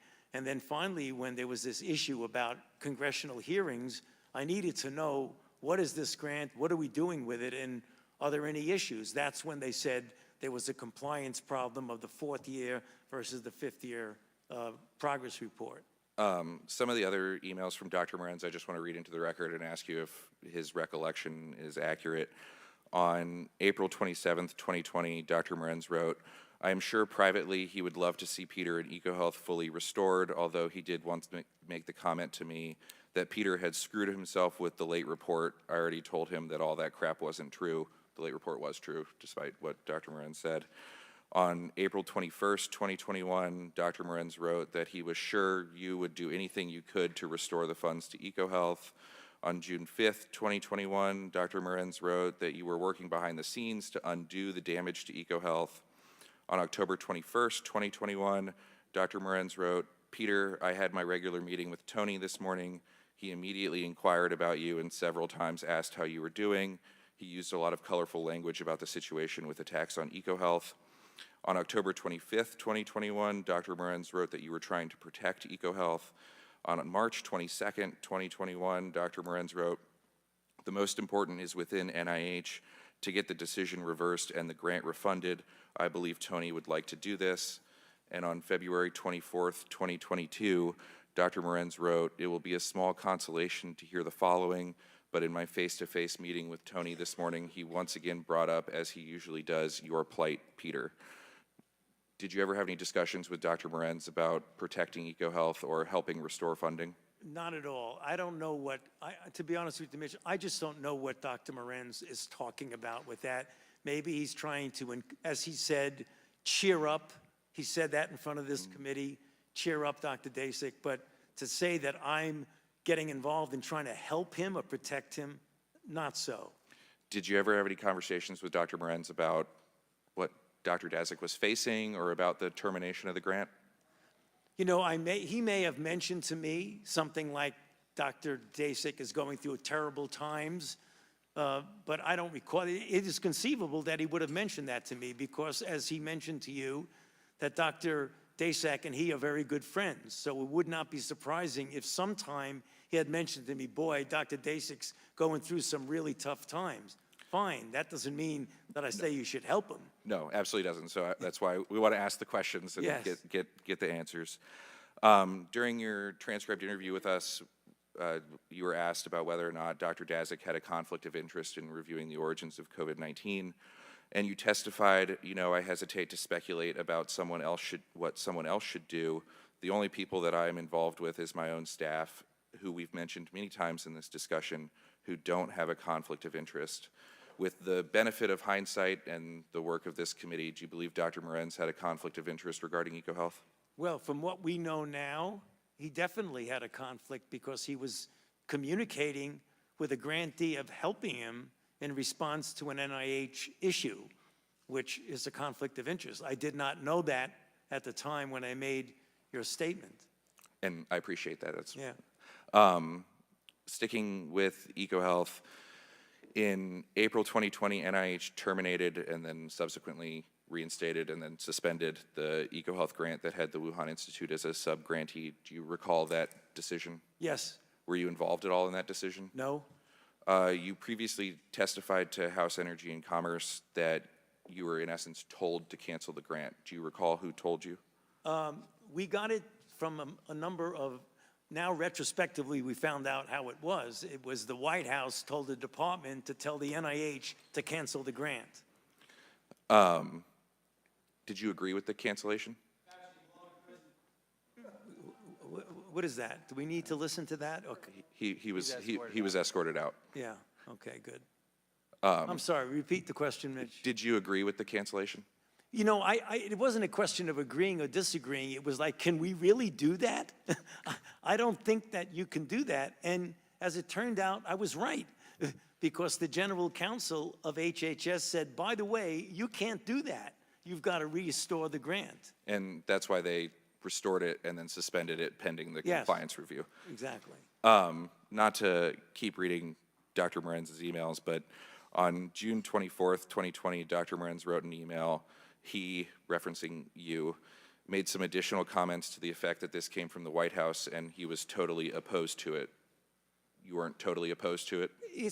Well, see, that's his, you know, he's doing a lot of interpretation, Mitch. His interpretation, I was totally opposed to it. It was more of, can we really legally do that? And the answer turned out, I was right. No, you can't. Do you recall, did the department ask you first or Dr. Collins first to terminate? I think the it grant? went directly to Building 10, excuse me, Building 1, the director's Is that the NIH director's yeah, office? Yeah, I think it went from the department to NIH to us. Okay.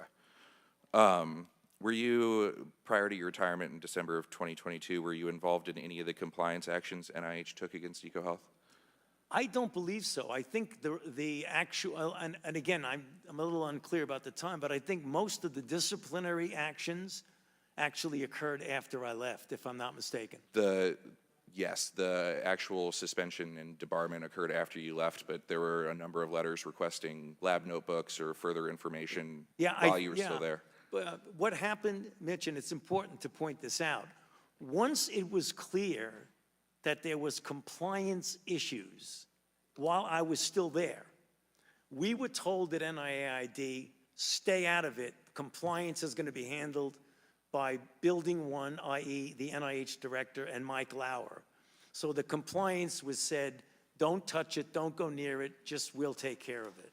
And you just brought this up, since the original termination, then suspension, NIH found numerous major violations of grant policies, has since debarred the Wuhan Institute of Virology and suspended and proposed for debarment both EcoHealth as an institution and Dr. Dazik individually. Are you aware of those? Yes, I am. During previous TIs and hearings, when asked if they supported every one of these actions and supported the suspension and debarment, both Dr. Collins and Dr. Tabak said yes. Sitting here today, do you support the suspension and debarment of EcoHealth? Yes. I want to move on to the kind of like known unknowns of COVID origins, to quote Dr. Lipkin's paper from early 2020. On October 20th, 2021, Dr. Tabak sent a letter to then Ranking Member Mr. Comer that said the bat coronaviruses studied under the EcoHealth Alliance grant could not have been the source of SARS-CoV-2 and the COVID-19 pandemic. You've testified similarly both back in January and today. Some of the things that I believe Chairman Griffith brought up was just kind of that statement results on some things, rests on some things that we just can't know. In your experience, Dr. Fauci, do researchers publish every virus that they sequence?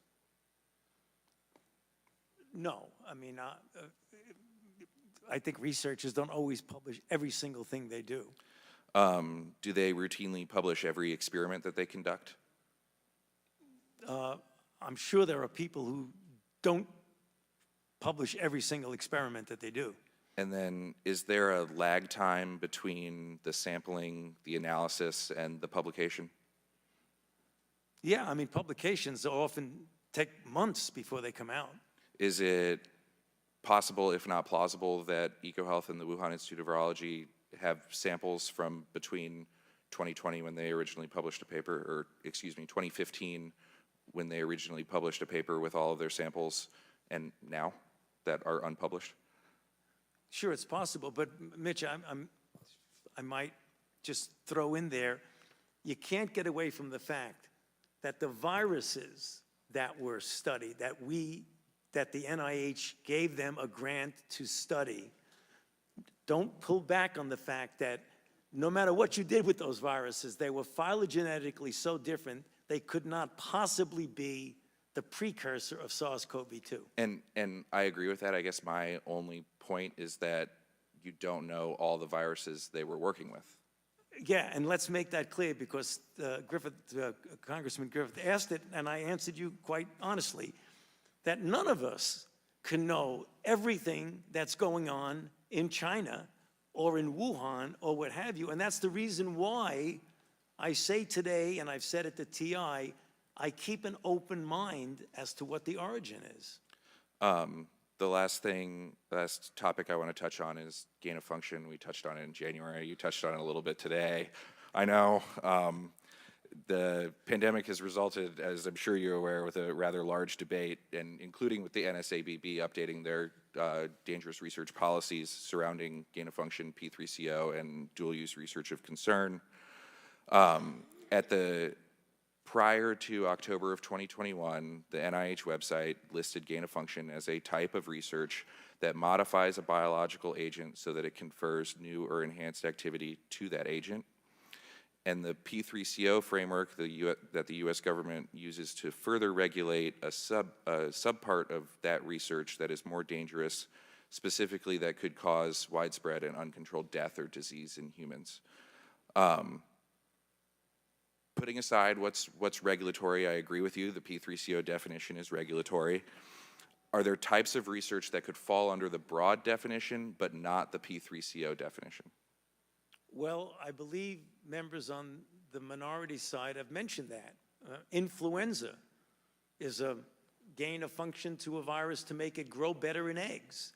Making an E. coli manufacture insulin is telling the E. coli to do something it wasn't able to do before by mutations. Of course that's the case. So in kind of the Venn diagram of this research, something could fall under gain of function without falling under further regulation. I know where you're going, and you're not going to get there, but go ahead. According to EcoHealth's Year 5 progress report, they facilitated an experiment in Wuhan that had 7 mice infected with Wuhan Institute of Virology 1 as the backbone. 5 survived. Then 8 mice were infected with a chimera of WIV1 and the spike from another virus, and 2 survived. In EcoHealth's own words, these results suggest that the pathogenicity of that full-length chimera is higher than others. Right. You were asked today, and it was read back to you a little bit, but on May 16th, just a few weeks ago, Ms. Lesko asked Dr. Tabak, did NIH fund gain-of-function research at the Wuhan Institute of Virology through EcoHealth? And Dr. Tabak answered, if you're speaking about the generic term, yes, we did. Right. On May 11th, you were asked a similar question, and you answered the NIH has not ever and does not now fund gain-of-function research at the Wuhan Institute of Virology. I'm going to ask it, and you can answer it how you want to answer it. According to the broad definition of gain-of-function research and the definition Dr. Tabak was testifying pursuant to, did NIAID fund gain-of-function research via EcoHealth in Wuhan? The broad definition of gain-of-function, in my mind, is not applicable here and does nothing but confuse the situation.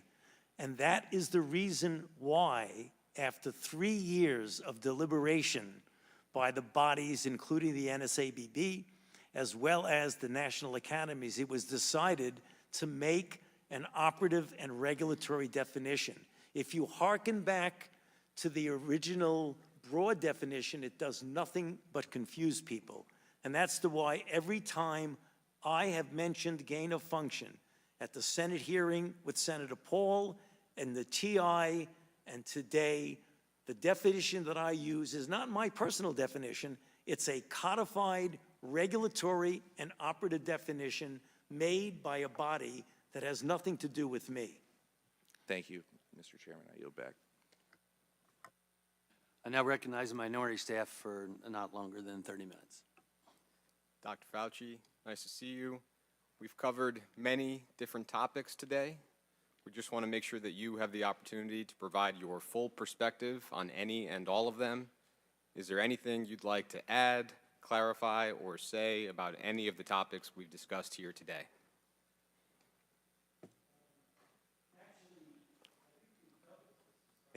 We've covered just about everything, but if you come up with something you want to ask me, I'd be happy to try to fill it in, but I think we've been rather rather extensive today. I think that's great, and I think we agree, and so with that, we'll yield back the remainder of our time. I'd like to yield to the Ranking Member Ruiz for a closing statement if he would like one. Dr. Fauci, I'd like to thank you for your testimony today, and I would like to thank you for your decades of service to our nation, especially with the HIV epidemic that our nation suffered through, the pandemic flu, Ebola, Zika, and COVID-19, and your years of research and investment in that led to the rapid development of the COVID-19 vaccine that saved millions of lives. Thank you. And over the past 4 years, you have been personally targeted by extreme narratives about the origins of the COVID-19 pandemic and the U.S. government's response to it. They began in force in retaliation to wisdom you offered that contradicted the reckless and dangerous therapeutic recommendations by President Trump and have remained part of House Republicans' political playbook.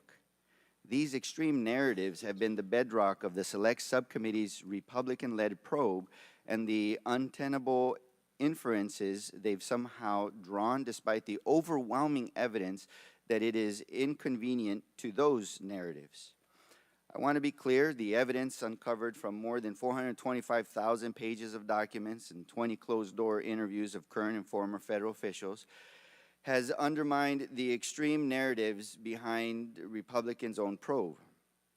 As I alluded to at the beginning of this hearing, my Democratic colleagues and I are committed to speaking objectively and truthfully about what the evidence shows, and this is what it shows. Dr. Fauci did not fund research through the EcoHealth Alliance grant that caused the COVID-19 pandemic. Dr. Fauci did not lie about gain-of-function research in Wuhan, China. Dr. Fauci did not orchestrate a campaign to suppress the lab leak theory. These findings are apparent from the evidence. In fact, this much was clear by the time of Dr. Fauci's 2-day transcribed interview this past January. In the 5 months since, the Select Subcommittee has conducted several more closed-door interviews and reviewed several thousand more pages of documents. This additional evidence in Dr. Fauci's testimony today has only made Republicans' claims less plausible and more preposterous. And when I was named ranking member of the Select Subcommittee, I made a commitment to follow the facts in objectively analyzing the origins of the COVID-19 pandemic. The Select Subcommittee is to meaningfully improve our nation's preparedness for future pandemics, then we must take an objective approach to the factual and scientific evidence available to us. The origins of the COVID-19 pandemic remain uncertain. I would like to remind my Republican colleagues that that uncertainty is not an opportunity for them to author fiction for partisan gain. It could have been a lab leak and it could have been an animal transmission. And at the cost of meaningfully advancing our understanding of COVID-19's origins, Republicans have levied extreme allegations of creating SARS-CoV-2 against Dr. Fauci. The result is that Republicans' own probe has failed to shed any additional light on a central question for our Select Subcommittee. In fact, we're actually entering the 4th quarter of this Congress and this Select Subcommittee on Corona's pandemic. And what have we focused on? It's not an objective investigation on the origin as either a lab leak or animal transmission. We have spent the vast majority of time, like in this hearing, with Republicans trying to prove that Dr. Fauci and Collins funded research through EcoHealth that created the SARS-CoV-2 virus. And in order for that to be true, it is dependent on proving the lab leak theory to be true. So it has not been an objective investigation as to whether or not the virus came from a lab or an animal transmission in order to prevent and prepare for the next pandemic. It has been to push this narrative. And this hearing is their climax, their star witness to finally prove their narrative. And they did not do so. Instead of focusing on solutions like fortifying our public health workforce and infrastructure, securing domestic supply chain of vital public health equipment and medications, or equipping schools, churches, synagogues, mosques, businesses to safely stay open during the next deadly novel viral pandemic. Instead, they focused on accusations without evidence. And it seemed like even though the evidence was there that the accusations were false, it didn't matter. They still accused him on a cover-up, suppressing the truth, that he initiated, prompted, or edited the Proximal Origins paper, that he funded a gain of research that created the SARS-CoV-2 virus, even that he received royalties.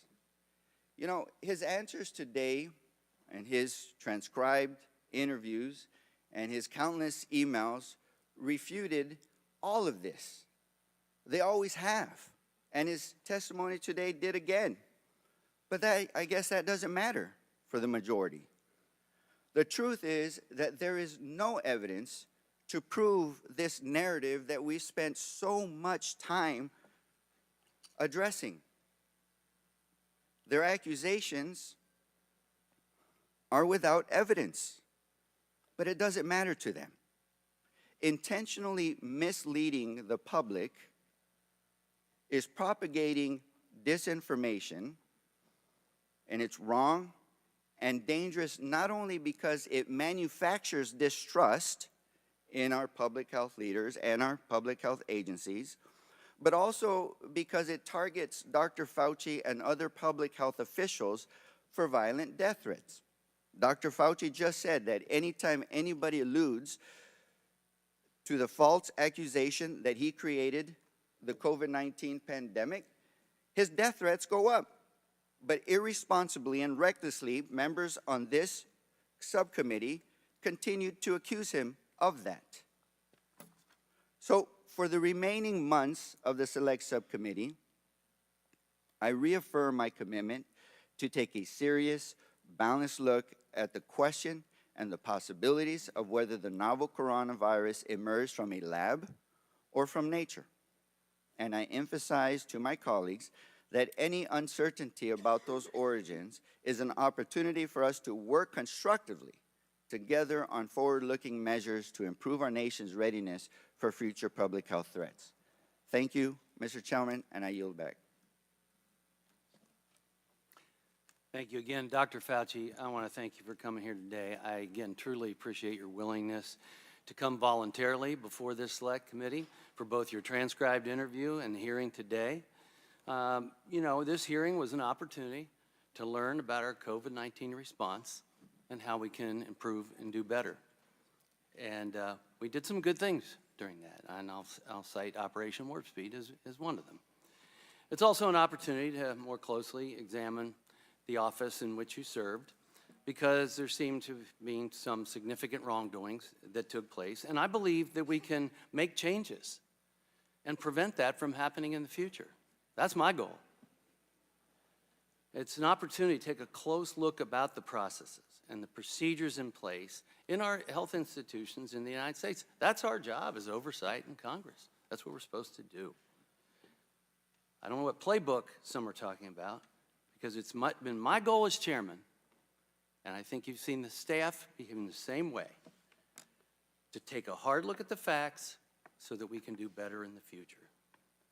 I know that at the end of the transcribed interview, not only during the interview, we talked about other types of vaccines we may be able to create, mucosal vaccines, maybe inhibitors of furin, if there's a furin cleavage site as part of the vaccine. I appreciated that conversation so very much.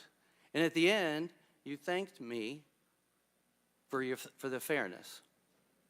And we had the opportunity to share a lot that day.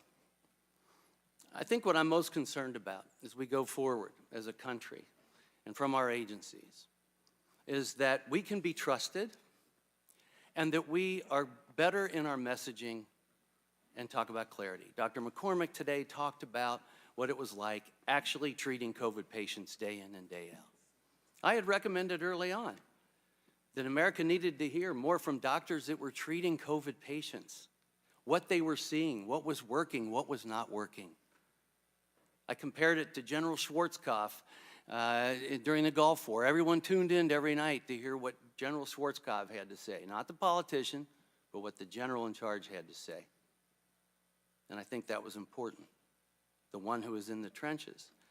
But look, you know, we've gone back and forth on the definition of gain of function. I think it's been pretty clear what was, you said was on your mind, and there were two different definitions, if you will, a generic definition and an operative regulatory definition. But so, you know, when we go through this, and what America hears is that you say NIH did not fund, and Dr. Tabak said NIH did fund. Clarity matters. I think it would have helped when you were in front of Dr. Paul in the Senate, if you were clear about what you meant. The American people had never heard of gain of function until this came about. Clarity matters. You know, when we conducted great trials on the vaccines, I thought they were phenomenal. Normally you have 8,000 to 10,000 people. We had about 40,000 people in each one of the trials. And what we knew from the trials is that, one, it saved a lot of lives. That's one thing. But we also knew that if you got vaccinated, you could still get COVID. We didn't make that clear to the American people in my mind. And that you could still get sick. And so if someone stands up, not you, but if someone stands up and says, if you get vaccinated, you're never going to go to the ICU and you're not going to die. Well, that was still happening. So where was the messaging? I wish you would have corrected that right then and there. You know, President says, oh, maybe we just inject bleach. Well, some people maybe thought that was serious. We made it clear it was not. And that was important. But here we have Operation Warp Speed, which I know firsthand you were working on, and you were kind enough to work with the Doctors Caucus to explain what was going on with Operation Warp Speed. And we have a presidential candidate who says, well, if that's developed, I'm not taking it. And I'm paraphrasing. And then takes it. The American public deserve a lot better from their government. And what should have been a 9/11 moment for this country, this pandemic, was turned into a political nightmare. We need to do better. These are agnostic issues, not political. And I think from what we have learned from you in the TI and here today, there's a lot of things that we can do better. And the grant process being one of them. I mean, if you, look, when I sign a prescription, I'm responsible for it. Somebody needs to be responsible. And if you're signing for grants but not responsible for it, you just sign it, then you're not responsible for the dollars that are going out. And then maybe it's the advisory committee that needs to be signing the grant so that there's some level of responsibility and responsibility for compliance. I think that's one of the biggest lessons learned through all this. We can do better. America's a great country. We can fix our problems. But we have to take a good, hard look at what we did, what we didn't do, be honest with ourselves, be better in our messaging to the American people, especially when it comes to health. And that's why I felt it was very important that we don't do things like mandates, but let patients have a conversation with the doctor that they know and trust, and make sure that we're getting the doctors all the information and data that they need. From adverse effects of the vaccine, which we've always done, adverse effects of the vaccine, to what the vaccine can and can't do, whether you're at risk or not at risk, what are your risks? Those are personal conversations that need to take place. And I look forward to trying to establish a system that does a better job at that. I'm going to conclude and just say thank you once again, Dr. Fauci. Matter of fact, I'd be glad to have more off-the-record conversations about things we can do in the future, drugs we may be able to develop, treatments we may be able to provide, and vaccines we may be able to produce. And so if you're amenable, I might reach out to you for that, and other scientists as well that may have varying opinions. So again, thank you again for being the witness today. With that and without objection, all members will have 5 legislative days within which to submit materials and to submit additional written questions for the witnesses, which will be forwarded to the witnesses for their response. If there's no further business, without objection, the Select Subcommittee stands adjourned.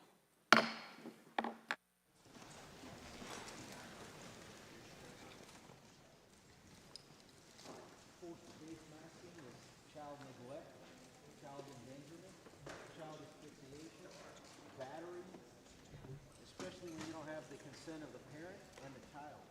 All of these are felonies, all of which you're a participant in, Mr. Fauci.